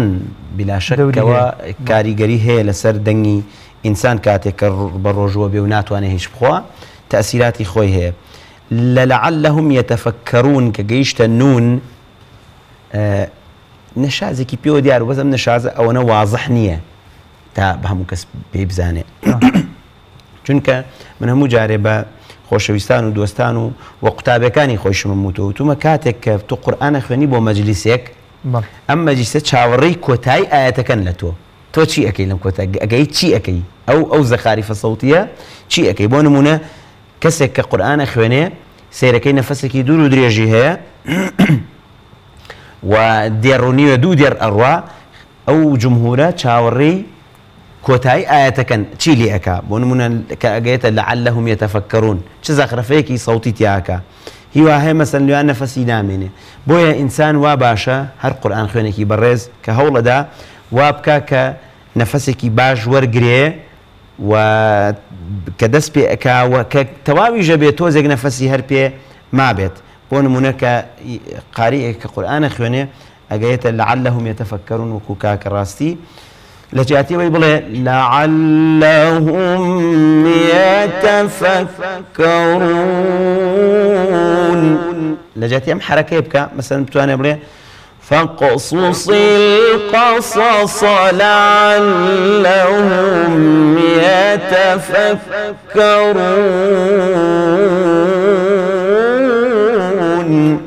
زەخرەفەیەکی زیاترەکە دەرەجە لێوە وەرەگرێ ولو الحمد لله ئەم زەخرەفەی سەوتی هەبوو و خوای گەورە مۆفەقیکە بەیاتی خوێن وەکو مەقامات و بەیاتی قفڵ کرد چووە ڕەست وچوە سێگا و حیجازی خوێن نهاوەندی خوێن کوردی خوێن کە کوردی خوێن من چاوەڕێ بووم ئەثەر کورد بخوێنێ چونکە زۆر نزیک بوو ئەثەر کورد کە هینەکەکە یعدیلون ئەم حرەکەیە کە لە ئەثەر کووردا هەیە لە کووردا نییە زۆر نزیک بوو یعنی ئەگەر ئەو حرەکەی بکرا ئەثەر کوردیشی بە تەواوەتی ئەخوێند وەگەڕایەوە بەیات و کۆتایی بە خوێندنەکەی هێنا خوای گەورە مۆفەقیکە لە ڕووی سەوتیشەوە قەرار و جواب عالیشی هەبوو بەس جوابی نەبوو بۆیە وتم لە ڕووی مساحەی سەوتیەوە تۆزێک زەعیفە ئینشاءڵڵا ئەوەش پەرە پێ بدا و خوای گەورە مۆفەقیکە لەشی ساغبێ لەشی زەناویشە ساغبەیەکە شێخ کاک دکتۆر ئیسماعیل جان بەڵێ بسم الله الرحمن الرحیم الحمد لله والصلاة والسلام على رسول الله دەستی خۆش بێ کاکە ڕاستی ماشاءڵڵا قورئانێکی جوانی خوێن ئەدایەکی باش لە ئەحکامی تەجویدیشان موفەق بوو چوار تێبینی بەسیط دەخەمە خزمەت جەنابەت یەکەم ئاگداری مەخرەجی پیتی ذال بە مەخرەجی پیتی ذال بۆ مانایەی کە صیفەتی ریخوی هەیە وزائیدەن ئەبێت بزانی زۆر بە ڕاست و بە دروستی بزانی طرفی لیسان دەی لە طرفی ثەنای عولیا و تۆزێ لەسەری زمان دێتە دەرەوە و سەوتەکە بە ئاسانی لە مەخرەجەکەی ئەڕوا تۆی جۆمان لە چزەیەکە بێ ها ئەڵێ چی ئەڵێ نەبە الذی ذی ئەوە جەهرە و لە هەمان کاتا چیشە ریخوەکەیەتی بەڵام ئەگەر ئاگادار نەبیت بە عام هەندێک جاڕی واتلو عليهم نبأ الذي أي شاريته وتوزي ولا الذي ذي ذا ذو ذي أذ ذا بعام أقداري مخرج بيتي ذالبة هوية كم تبين دوم أقداري مخرج بيتي عين بلكاتي متحركية بنمونا ولهم آذان لا يسمعون بها دي قد بكلمي مفتوحة كتي أبرم عشان بو عين مضموم مكان شيكم ولهم آذان لا يسمعون لا يسمعون به والله ما قال أقدرنا بشي لدي ولهم آذان لا يسمعون بها شيلي يسمعون يعني بتواوتي لوسط حلقة تحقيق مخرج عين النكدوة صوتك عميقة قولها ولا قال صفتي بينية شيء واتكمك نجيريك هي لمخرجك لكاتي درشونية ياخذ فدعوه بها فدعوه بها فدعوه لما قد لبيتان بي لبيتي ها أمان وقوريانا بيت ها أكوكو حركة درجة أمش أقدار نبي دعينك نزيق بيت ولا همزة باشا تبي نيسيهم لدوسي مقطعة بلت كرت بلا بو معناي ببرا وبقراءة بسرعة قراءة لو دوسي شونا بليك سرعتك بي وديار بو كبداية دست بيكد ولو شئنا بكلمي ولو دست بيكد بو حرفة ولو بليك بي وديار بو مصابنا منا ولو شئنا ولو شئنا حسكي ببلوت زائدا أو تتركه يلهث لضميها أكيا تتركه بلت كرت شوي بو يلهث لا أو ضمي حقيقي ورنقروكو بيوست لسيم يانا وأنفسهم كانوا واو مديكا بلت كرت بۆیە واومەدیەکە ئەتوانی بڵێن دوو حرەکەی خۆی بە مەزبوطی بە تێری وەرنەگرت تێبینی چوارەم لە دووسێ شوێنە ئاگاداری زەمەنی غونەکان بوویتە باشتر بوو بە تایبەتی لە مەن یەهدی الله وتت مایتەوە بەڵام غونەکەی وەکو پێویست لەگەڵانە بوو ومن يضلل هەم زەمەنەکەی و هەم غونەکەی ئاگاداری بە تەواو تێبینەکانە مشتی جەوهەری و بەسیط و زۆر دەقیقن ژینە وەکو بەعام زۆر مۆفەق بووی لە ئەحکامی تەجویدا دەستخۆشی لێ یەکەین خوای گەورە خۆت و مامۆساکەشت مۆفەقکە دەستت خۆش بێ کاک دکتۆر گیان کاک ڕاستی تێبینیەک پێشنیارێک حەزت پێ شتێک بڵێ لە خزمەتای خۆشیتان لێرم زۆر سپاس دەستی زەناویشت خۆش بێ سپاس بۆ بەڕێست و دووبارە ماندوو نەبی بەڵێ خۆشەویستان ئێمە بەردەوامین لەگەڵ ئێوەی بەڕێز و خۆشەویست بۆ بەردەوامیدان بە بەرنامەی یاخود بە بڕگەی پێشبڕکێ نیشتیمانی بۆ جوان خوێندنەوە دەنگخۆشی قورئانی پیرۆز ئینشاءالله بۆ ئەوەی بەشداربووی دووەم ئامادە بێت و بێتە سەر مەحفەل دەچینە لای ناوبڕێکی کورت و دەینەوە خزمەتان ئینشاءالله لەگەڵمان بن. الرحمن الرحيم واتل عليهم نبأ إبراهيم إذ قال لأبيه وقومه ما تعبدون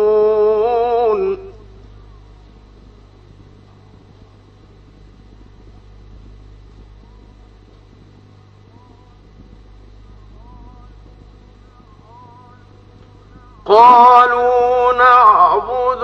أصناما فنظل لها عاكفين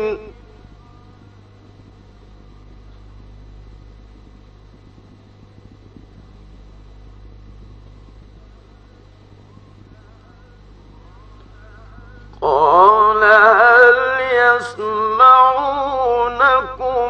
إذ تدعون أو ينفعونكم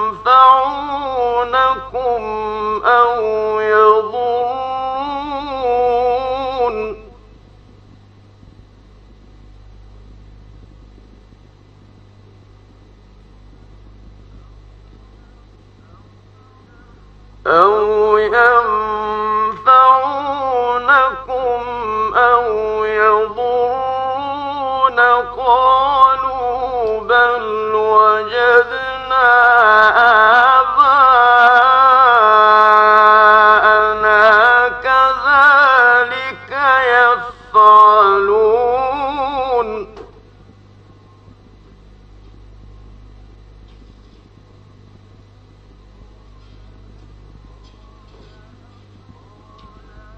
قال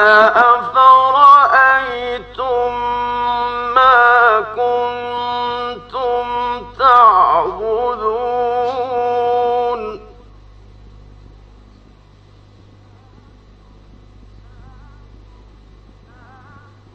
ما كنتم تعبدون أنتم وآباؤكم الأقدمون فإنهم عدو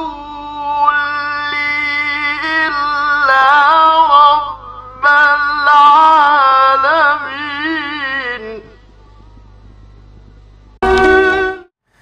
دووبارە سڵاوی خواتان لێبێ بینەرانی زۆر بەڕێز و خۆشەویست ئینشاءالله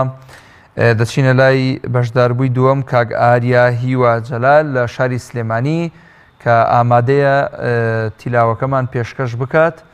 بە سوپاسەوە کاک ئاریا بەخێر بیت زۆر سپاس لە شە ساغ بێ ئامادە ئینشاءالله ئینشاءالله هەرچەنە بە ڕۆژووی حتمەن کە ماندووبوون خۆی لە خۆیان هەر هەیە بۆ کاتی قورئان خوێندن و دەنگ بەرزکردنەوە کۆمەڵە حاڵەت بەڵام ئێمە هیوای سەرکەوتنت بۆ خوازین و بە هیوای ئەوەی لیژنەش دوای خوای گەورە ئینشاءالله لێت ڕازی بن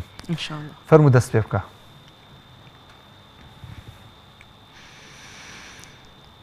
أعوذ بالله من الشيطان الرجيم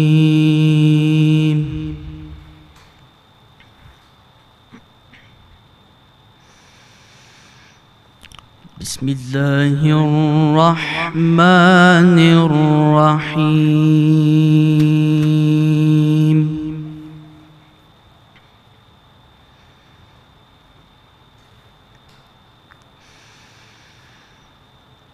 ولقد وصلنا لهم القول لعلهم يتذكرون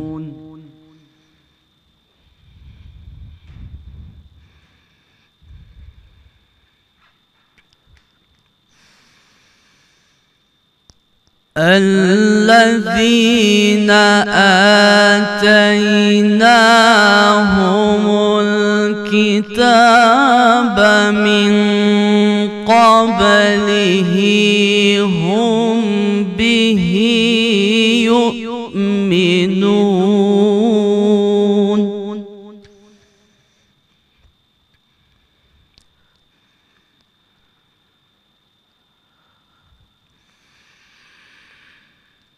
وإذا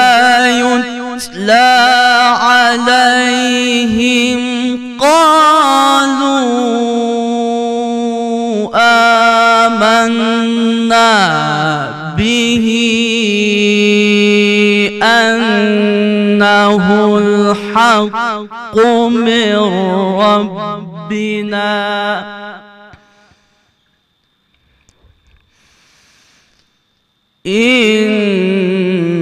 إنا كنا من قبله مسلمين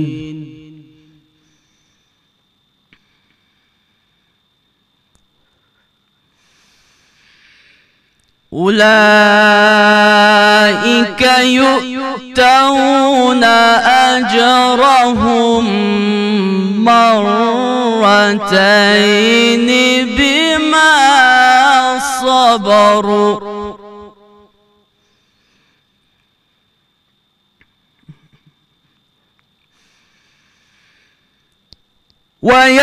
ويدرؤون بالحسنة السيئة ومما رزقناهم ينفقون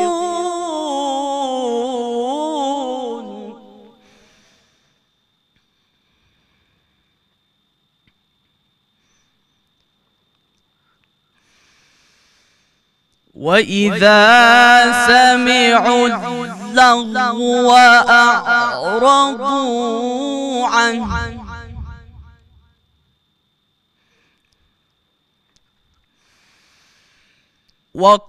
وقالوا لنا أعمالنا ولكم أعمالكم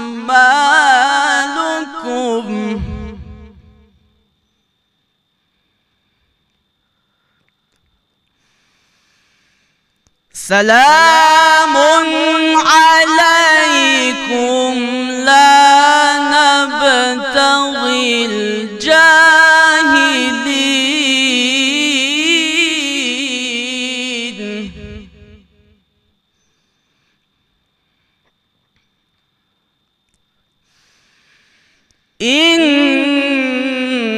إنك لا تهدي من أحببت ولكن الله يهدي من يشاء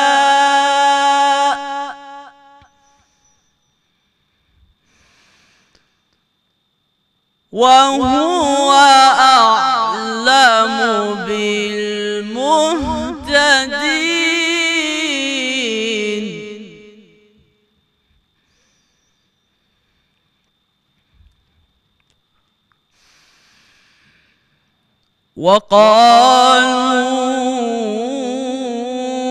وقالوا إن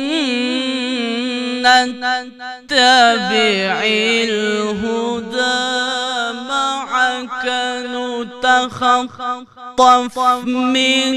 أرضنا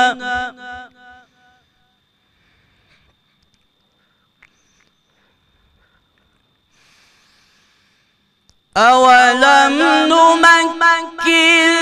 لهم حرما آمنا يجبى إليه ثمرات كل شيء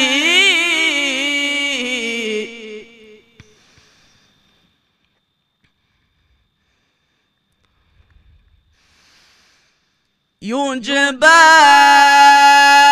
إليه ثمرات كل شيء رزقا من لدنا ولكن أكثرهم لا يعلمون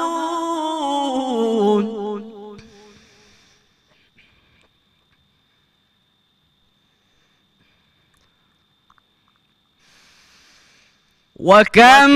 أهلكنا من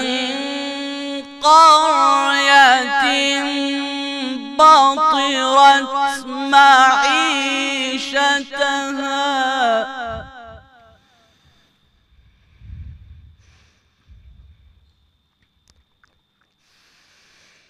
فتلك مساكنهم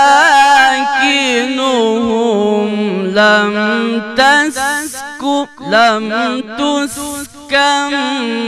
من بعدهم إلا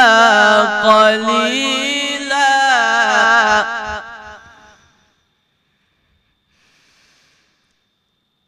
وكنا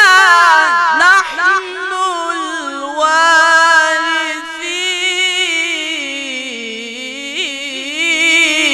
الوارثين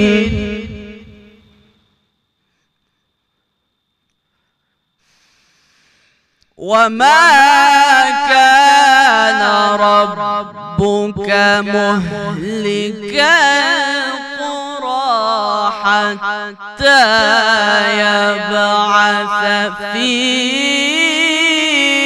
أمها رسولا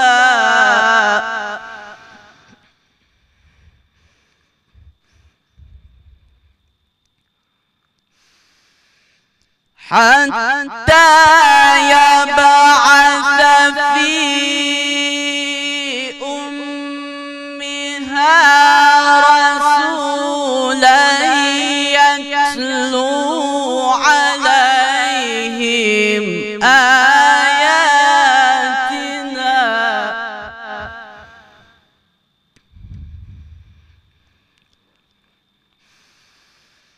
وما كنا مهلكي القرى إلا وأهلها ظالمون صدق الله العظيم. دەستەکان خۆش بێ کە ئاریا هیوای تەندروستیەکی باش و لەش ساغیت بۆ خوازین.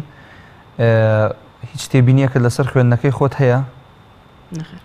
هەستت بە ئەرتیباک و تەوەتر نەکرد بە ترسێت لە ڕاوچەیەک بە هیچ شێوەیەک دەی لەشە ساغ بێ ئینشەڵڵا سەرکەوتوو بی. بەڵێ کاک شێخ سەنجان لە جەنابتانەوە دەست پێکەین. دەستخۆشیمان بۆ کاکە ئاریا هیوا جەلال خوای گەورە موفقتان کە ئینشاءالله هەرچەند کاکە ئاریا تەمەنی لەوەچە مناڵ بێ بەڵام ماشاءالله ئیمکانیەت و قودرەتێکی باشی هەیە بۆ ئەداکردن ئەگەر چی لە دەنگیان نەشاز هەیە و نەشازەکانی تا ڕادەیە کەم نین و مەساحەی سەڵتی هێشتا نەکراوەتەوە بەڵام من ئومێدم وایە ئینشاءالله لە داهاتووە قورئان خوێنێکی زۆر باشی لێ دەرەچێت خوای گەورە موفقیان کە ئینشاءالله. کاکە ئاریا لو آياتي الله لعلهم يتذكرون ولقد وصلنا لهم القول لعلهم يتذكرون لو نشازي صوتي كرد وهم به مؤمنون هر عين شد كوت نشازة لا نبتغي الجاهلين تقريبا نشازي صوتي بو. طبعا أمانها موي تأثيراتي جاري وهي جورك ترس وجورك اضطراب لصوتها لقل أوشع كبرو جوا أمانها موي تأثيراتي خوي هي لوياك الله وقالوا إن نتبع الهدى معك نتخطف من أرضنا انقطاعنا فاسهبوا وليرشاك الله أولم نمكن لهم حرما آمنا يجبى إليه ثمرات الياتا أبيه مقام الصباب بواي وصل كب بياته واشتكي خراب نبو كردي أو آياتش كخواي قرا فرمي حتى يبعث في أمي رسولا يتلو عليهم آياتنا آيات أخير أو تا أبي طبعا حجازي زور خن كاكا آريا زور لحجازة يعني وقتشون بري أهاته يعني تيكلاو ولا حجاز ولا وي من بتماب مشي أو يتري اللي بيسم كإبداعات وشتي جوان ترشكا جملة دنجي بو بيشتركا شتي جوان تري هي خواهي قرر موفقيان كات تا كوتاي أو آياتك ليو دس بيكا وما كنا مهلك القرى إلا وأهلها ظالمون كردي وببيات. طبعا وكو طبقات الصوت قرار الجوابي خوند والجوابي عالي تقريبا لين زيق بونيتواني بيات الرست والنهاوند حجاز هاتو بيات شو الصباح هاتو بيات حجاز هاتو بيات يعني بياتي زور أخوان لو بينها خواهي قرر موفقيان كا إن شاء الله لشي صعب إن شاء الله. بەڵێ دکتۆر محمود جەنابتان بەڵێ دیارە پێشەم شێ دەستخۆشی لە کاکە ئاریاکەین دەمە خۆش بە کاکە ئاریا زانم کە تەمەنێکی کەمت هەیە جارێت تەمەنێت چەندە کاکە ئاریا 14 ساڵ خی گەورە موفقەکە داهاتوویکی گەشت لە بەرچاوە ئینشاءالله خی گەورە بتکا بە یەکێک لە خزمەتکارەکانی قورئان تەنها هەر خوێندنەوەی نەبێ بە دەنگی خۆش ئینشاءالله لەبەریشی کە لەگەڵی چونکە هەستەکەم یانی ڕەنگە ئێوە بێت جارێ بە تەواوی زەبتی قورئانەکە دەکرد لە چەند شوێنێکە هەڵی لەحنی جەلی دەکرواتە وشەیەکت بە هەڵا خوێندەوە فەتح و کەسرە و ضەمت ئەوانە لێ گۆڕا کەوانە هەمووی کاریگەری هەیە لەسەرت بۆیە هەوڵ بدە ئینشاءالله زیاتر قورئان بخوێنەرەوە هەوڵ بە لەبەری بکە ئەگەر لەبەری بکەی ڕەنگە لەو جۆرە هەڵانە پارێزراوتر بی. بەنسبەت حاڵەتەکانی وەقف ابتیداوە دیارە عولەما موضوعی وەقف ابتیدا جاری کەش بتومانە موضوعێکی اجتیهادیە واتە زانان بۆ چوونیان هەیە لەسەری کۆمەڵێک لە زانان وەکو سەجاوەندی وەکو ئیبن الئەنباری وەکو ئەشمونی ئەمانە دانراویان هەیە لەم بوارەدا و بە ئیجتیهادی خۆیان لە ئەنجامی لێکۆڵینەوە لە ئاەتەکان و لە نەقڵ لە سەحابە و لە تابعین و لە پێغەمبەری خوا صلی الله علیه وسلم لە وەکو وتمان وەقفی جوبرەئیلیش هەیە عەلەیه السەلام لەوانە وەریان گرتووە بەشێک لە ئاەتەکانی قورئان بەشێکی زۆری علاماتی وەقفی هەیە هەندێک شوێن نیەتی بەڵام وتمان مەرج نییە هەر شوێنێک نەیبوو نەتوانی بوەستی بەڵام شوێنی گونجاوی مناسب هەیە مناسبتر هەیە یان شوێنی وایە باشتر وایە نەوەستی شوێنی وایە باشتر وایە بوەستی بەنسبەت وەستانەکانی کاکە ئاریاوە لەسەر إنه الحق من ربنا لەوێ وەستا لێرە ئەنسەبتر ئەو بوو لە پێشترا بوەستا قالوا آمنا به اینجا ئەوەی تا کۆتایی هەمووی بخوێندا إنه الحق من ربنا إنا كنا من قبله مسلمين لە ئاەتی دوای ئەو بە هەمان شەو لەسەر بما صبروا وەستا عولەما هەندێکیانە فەرمون وەقفی حەسەنە أو حالتانا بهمان شو أعرضوا عنه سلام وقالوا لنا أعمالنا ولكم أعمالكم معنا زاناي بايبرز أشمونية فرمي معنا هم يوقفي حسنا أتواني هر چند وصل بكري لم شونانيا باشتر واتا قرآن خن بتواني بيكام بجينا باشتر بس بتأكيد وكو زانين كاكا آريا رنگ بروجو بيتو أوش همي كاريگري لسر خنكي هي حالتي كتير لسر ولكن الله يهدي من يشاء هندي قرآن خوينهن خوي حرفي ها أو حرفانيك حرفك مهموسة هواي لقلا ديت الدرو والله هندي قرآن خوين يعني بجورق شواز واب كان لو كاتل جاتي هوا بين ندرو هوا بين ناو يعني هناسب بدن بي هەستم کرد کاگاریان لە وشەی هاەکە هەناسەی هەڵەکێشا لە جیاتەوەی هەناسە بدات چونکە دیارە هەناسەکەت کورتتر بوو من وام گوێ لێ بوو بە هەمان شەو لەسەر کولیشەی وەستا کە دیارە وتمان وەستانێکی قەبیح نییە وەستانێکی مناسیبە بەڵام ئەنسەبتر یا گونجاوترەوەی لەسەر ریزقم من لەدونا بوەستیت هەرەوەندە بوو تێبینیەکانی من دوعای خێر و موفقیتم هەیە بەوە جەناب و ئینشاءڵڵا بی بە یەکێک لە قورئان خوێن و مخلیسەکان و ڕیاتێکەڵی قورئان خوێندنەکە دەبێت کاکە ئاریا و موفق بی ئاخوا دەست خۆش کاک دکتۆر بەڵێ کاک دکتۆر ئیسماعیل دەستی خۆش بێ کاکە ئاریا ئەو تەمەنە و ئەو قورئان خوێندنە بەڕاستی جێگای دەستخۆشیە بەڵام ئینشاءڵڵا بێ هەوڵ بدات لای مامۆسای کەسی متقینی موجەوید قورئانەکەت مەزبوط کەی هێشتا تەمەنت مناڵە هێشتا ماوە لە بەردەمتا ئەتوانین لە ماوەیەکی کەمە ئەوەی کەوا ماوە ئەو خەلەلانە هەمووی چاکەی بەئیزنی خوا یەکەم لە آية 53 وإذا يتلى عليهم قالوا آمنا به إنه الحق نك أنه الحق باشا إنه الحق جناب واخندو كاوتت أنه الحق دوام لآية 57 ولكن أكثرهم نك أكثرهم عقدار به أكثرهم ولكن أكثرهم يا منصوبة أما دوانيا لا لحن جليا كان دوام لآياتي بنجاو شوارع قد قد بين أولئك يؤتون أجرهم مرتين بما صبروا وكو هناست بينما وكت مضبوطين خوندو الزمن خويت بين ذاك مدك الطبيعية وكو تشيه آتي جم وكو شون خوندو بو شوازة وكنما ضمي بو بضم بما صبروا هناست بينما ودبدوي خوشيا ويدرؤون بالحسنة السيئة هاي يائك مشدد معنى مكسورة ياء مدي وجودي هرنية بلام ليرابو بيائك مدي ويدرؤون بالحسنة السيئة وبشي بياء مدي لآياتي بنجاو حوتا وقالوا إن نتبع الهدى معك نتخطف من أرضنا زوجار عندي قارئ جبيسين كإخواننا ولا مشونانا وكو زخرفيكي صوتي لي كان على أساس بكورتي كوتاي بين نتخطف من أرضنا كابا فتحة ألف كنامني هكذا وألفا وألفنا ما فتحة بعام هندي جال لقراءة خاوتك زورة خاوة كردوه ما ها زورة خاوة كردوه كزور خاوية كي توا فتحة بأليف ضماء بواو كسرى ببياء سبنا منا قبلي رسولا يتلو عليهم هيم أبي بشي أبي بياء أبي أقداري أو خاوك النوابي لا دو حرفات صفتي تفخيم يعني لبيتي عينا بنمونا قلي وإذا سمعوا اللغو أعرضوا أقداري أوبا أعمالنا أعمالكم ياخد وهو أعلم تفخيم يكي أقداري عين ساكنة كام ولا بيتي لاما وتايبتك علي إلا توزي صوت قرك وكو عينك تفخيم كريم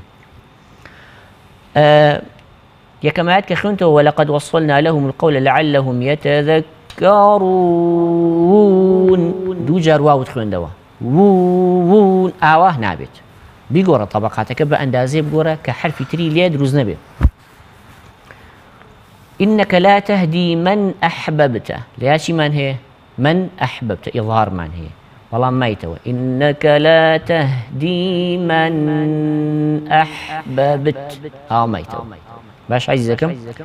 وبعوم أقداري زمني غنى كانت با أما نونيكي مشددة ميميكي مشددة ياخذ نونيكي ساكنة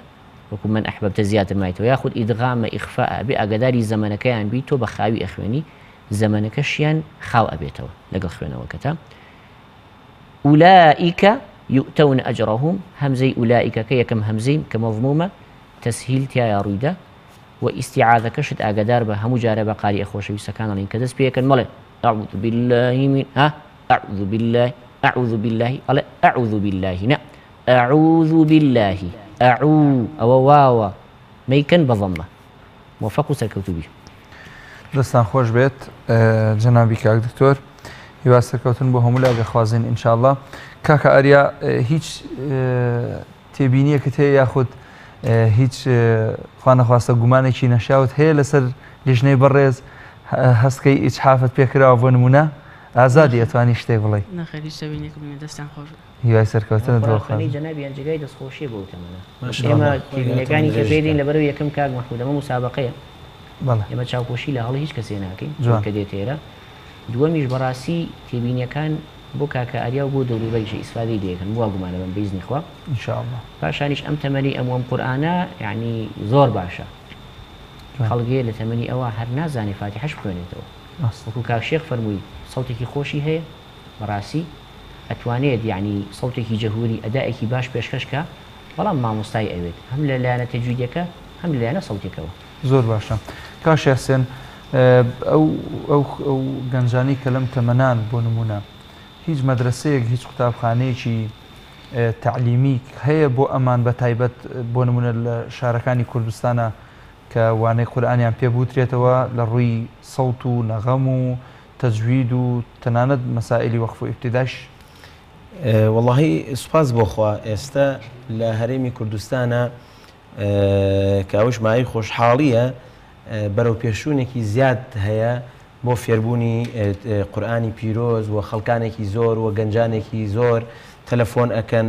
ینی بەملاولا هەوڵ ئەدەنکەوە شوێنێک بدۆزنەوە ئەگەر دەوراتی فێربوونی قورئانی پیرۆزی تیابێ و ئەگەر فێربوونی ئاوازەکان و مەقام بێ و فێربوو تەصحیح تیلاوە بێ پێشترەیە ختمی کردووە بەڵام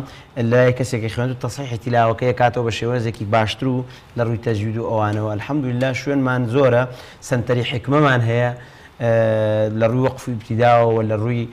تەجویدەوە ئێمە ڕێکخراوی ئیقرامان هەیە. من چەند ساڵ لەمەوبەر دەورەیەکی قورئان خوێندم تیا کردەوە بۆ لە ڕووی نەغەم و سەوتەوە الحەمدولله زیاد لە 65 بۆ 70 کەس لەوێ بەشدار بوون و دوای ئەوەش چەند دەوراتێکی تری تیا کراوەتەوە لەوێ وەکو مەرحەیەی تەجوید و وەقف و ئیبتیدا هەروەها ڕێکخراوێکی ترمان هەیە بە ناوی ڕێکخراوی شیفا بۆ پەروەردە و ڕۆشنبیری. من ئەم ساڵ ئەمە جاری دووەمە الحەمدولله نزیکەی 60 بۆ 70 کەسی ترمان لەوێ فێری ئاوازەکانی قورئان و حتا لێوە لەگەڵ خوێن فێربوونی ئاوازەکانی قورئان تەصحیح تیلاوەشیان بۆکەن وەقف ئیبتیداییشیان تقریبا تا ڕادەیەکەوەی پێمان بکرێ پێیان ئەڵێن مەسەلەن لە ڕووی تەجویدیەوە هەر لێژ دەورەی تەحفیظ و دەورەی فێربوونی تەجویدی تایە. ئەمە هەر بۆ گەنجان واتە بۆ کوڕان یان بۆ کوڕان و خوشکانیش هەر هەیە لە ئەو شوێنانی کە باسم کرد سەنتەری قراوە سەنتەری حکمەش پێم وابێ هەرتایەتی و لە ڕێکخراوی شیفاش بەس بە تەمەنی مناڵ لەوێ هەیە و شار و شارژەکانی کوردستانیش پێم وابێ هیچی بێبەش نین لەو ڕێکخراوانێکەوە گەنجان نێر و مێ و کوڕ و کچ فێری تەجوید و فێری قورئانی پیرۆزەکەن. بەڵێ لەش ساڵ کاک دکتۆر ئیسماعیل ئەو مەسادیرانە چین کە ئینسان ئەتوانێت بۆ علمی تەجوید ئەتیماد بکاتە سەریان و بیان خوێنێ ئەگەر خودی کەسەکە خۆی هەوڵ با بۆ نمونە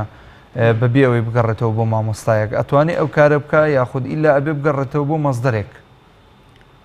والله خۆی علمی تەجوید کە ناو نراوە علمی تەجوید و عیلمەکانی تر وەکو چۆن لە سەردەمی پێش ئیسلامیش ئەمەس شتێکمان نەبووە بە تایبەتی دوای ئیسلامیش بە فترێک شتێ نەبووە ناوی علمی نەحوو بێ وەکو ناو یاخود علمی سەرف بێ تێگەی بەڵام پێداویستی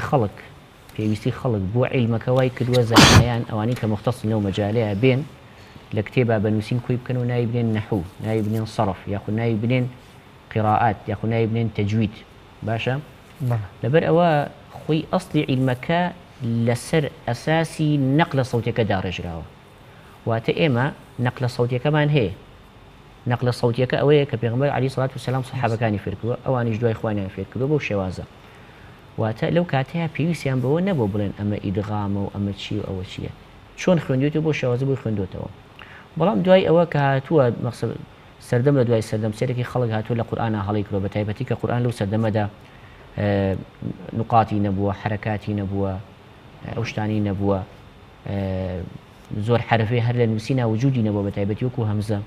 ئەمە وای کرۆ زانایان بیر لەوە بکەنەوە نووسراو بە کتێب بینووسن و لێوە خەڵک فێر بێ لەبەر ئەوە ئەگە بڵێ کتێبێکە بێ بە تەنیا من لەسەر کتێبەکەەوە فێرە بم شتیوانیە بنەمای چۆنەڵی ئەساسی عمودی فەقەری ئەم ئیشە مامۆستایەکی متقینە بڕۆ نەقلە سەوتیەکە هەموو شتێکە لە تەجویدە واتە تۆڵێمە ئیدغامە چۆن بزانم ئیدغامە چۆن ئەکرێ ئاوا ئەکرێ قیناکە تۆڵی ئاوا ئەکرێ هەر کەسە بە شێوازەکەیکە بەڵام ئەگەر هەر هەمووی لەسەر چۆنە لە قیاسێک میزانێک هەبوو لەسەری بڕۆن هەموو یەکشە دەرەچێ لەبەر ئەوە ئەم عیلمە بەبێ مامۆستا نابێ بەڵام بە تەکید ئەبێ مامۆستایەکی متقین بێ کەسی شارەزا بێت کەسێک بێ بەڕاستی لە کەسی متقینەوە فێری بوو بێ هەر ئەوە نییە بڵێ من ئەیزانم یاخود مجازم نە ئەبێ متقین بێ و لە کەسی متقینیشەوە بە تایبەتی ئێمە ئەڵێن ئەگەر کەسێک مامۆستاکەی متقین نەبوو بێ ناڕەحەتە خۆی بتوانێت متقین بێ لە عیلمی تەجویدە لەبەرەوە ئەو ئیتقانە زۆر مهمە لەبەر ئەوە پاشانیش یعنی کۆمەڵێک سەوتیات و مەڕئیات هەیە لە ئینتەرنێتەوە توان دایبەزێنن مەخسەب لە ئەیچێک لەوانە مامۆستای بەڕێزمان دکتۆر ئەیمەن ڕۆژدی سوەیدا هەموو لە هەر لایەنێکی تەجوید وەیگری مەسەڵەی ڕیوایەتی وەرش یاخود دەڵێ کتێبەکەی خۆی کە شەرحی کردۆ بە چەند محاضەرەیەک یاخود دەڵێ عیلمی تەجوید یاخود دەڵێ مەخارج صفات ئەحکام هەرچێک دەڵێ بە دەورات هەر جاری لە وڵاتێک بە 30 محاضەرە بە 20 محاضەر هەمووی وتۆتەوە بە شێوازێکی زۆر جوان و زۆر بە ئیتقانەوە و ئەمە زۆر زۆر یارمەتی دەرە بۆ کەسانی کە بەڕاستی ئێستا ئیجازیان هەیە ئەبێ بگەڕێنەوە بۆ سەرچاوانە بۆی خوا نەخواسە ئەگەر هەڵەیەک قسوورێک لە شوێنێکە هەیە ڕاستیکەنەوە بۆیە ئەڵێن ئەساسی ئەم ئیشە مامۆستایەکی متقینە و ئەبێ بە تەلەقی و بە مشافەهە ڕوبەڕوو مامۆستا قوتابەکەی فێرکە و سەیری دەم و لێ و گفتیکە بزانێت چۆن نوتق بۆ کەلیماتاناکە لە خۆش بێت کاش حسێن تۆزێک ماندوود ئەەکەین هەرچەند ئینشاڵڵا ماندووبوونیتیان نیە بەڵام حەزەکەین چەند ئاتێک لە قورآنی پیرۆزمان بۆ بخوێنیتەوە دوای ئەوەی کە من کۆتایی بە بەرنامەکە ئەهێنم لە بری لیژنەی بەڕێز و خۆشەویست سپاسان ئەەکەین بۆ ئەوەی کە بینەرمان بوون تا ئەوەی ئینشاءڵڵا لە ئەڵلقەکانی داهاتوو وە سبەینێ بە خزمەتی ئەوەی خۆشەویست ئەگەینەوە بۆ پێشکەشکردنی بەرنامەی گوڵزاری ڕەمەزان سوپاسێکی بێپایان بۆ کۆنتترۆلی خۆشەویست دەرهێنەر و کامێرەمانە خۆشەویستەکان و ئەو ئازیزانەی کە لە پشتی کامێراوە وەکو سەربازێکی نادیار کار بۆ جوانکردنی ئەم بەرنمەیە ئەکەن بە ئومێدی ئەوەی خوای گەورە پاداشتیان بداتەوە تەندروستێکی باشیان پێ ببەخشێت بە چەند ئاەتێک کۆتایی بە ئەم بەرنامە هێنی فەرموو کاک شێخ. أعوذ بالله من الشيطان الرجيم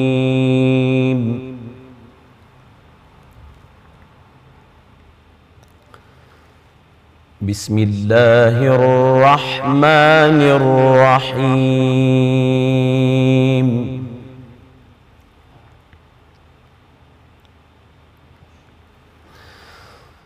ولقد وصلنا لهم القول لعلهم يتذكرون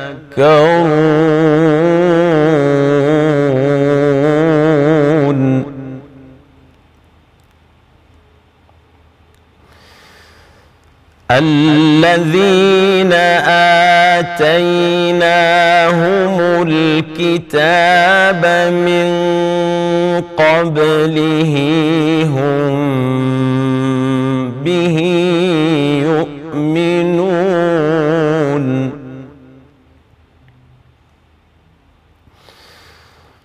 وإذا يتلى عليهم أقالوا آمنا به إنه الحق من ربنا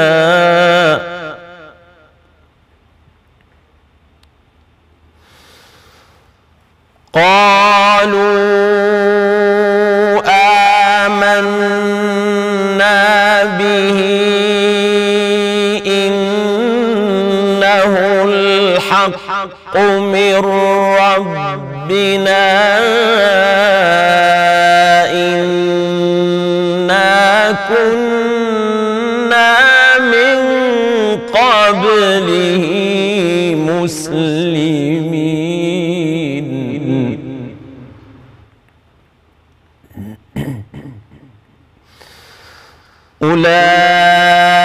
أولئك يؤتون أجرهم مرتين بما صبروا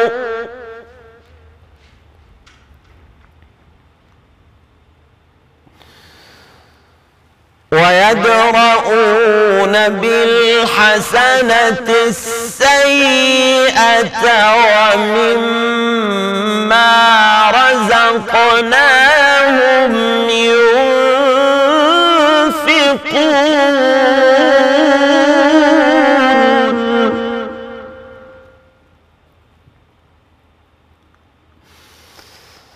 وإذا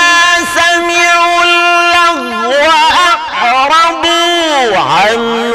وقالوا لنا أعمالنا ولكم أعمالكم سلام عليكم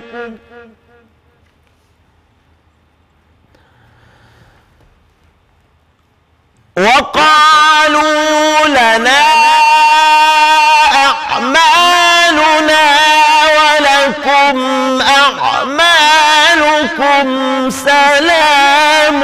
عليكم لا نبتغي الجاهلين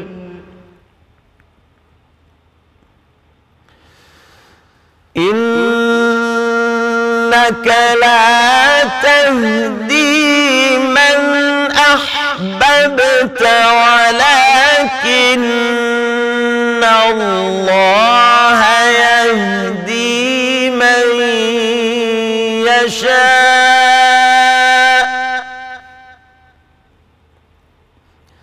وهو أعلم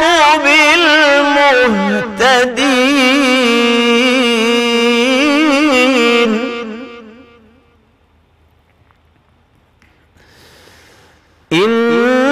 إنك لا تهدي من أحببت ولكن الله يهدي من يشاء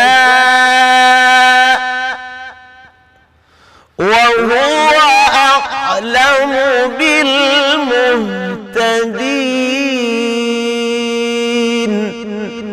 صدق الله العظيم.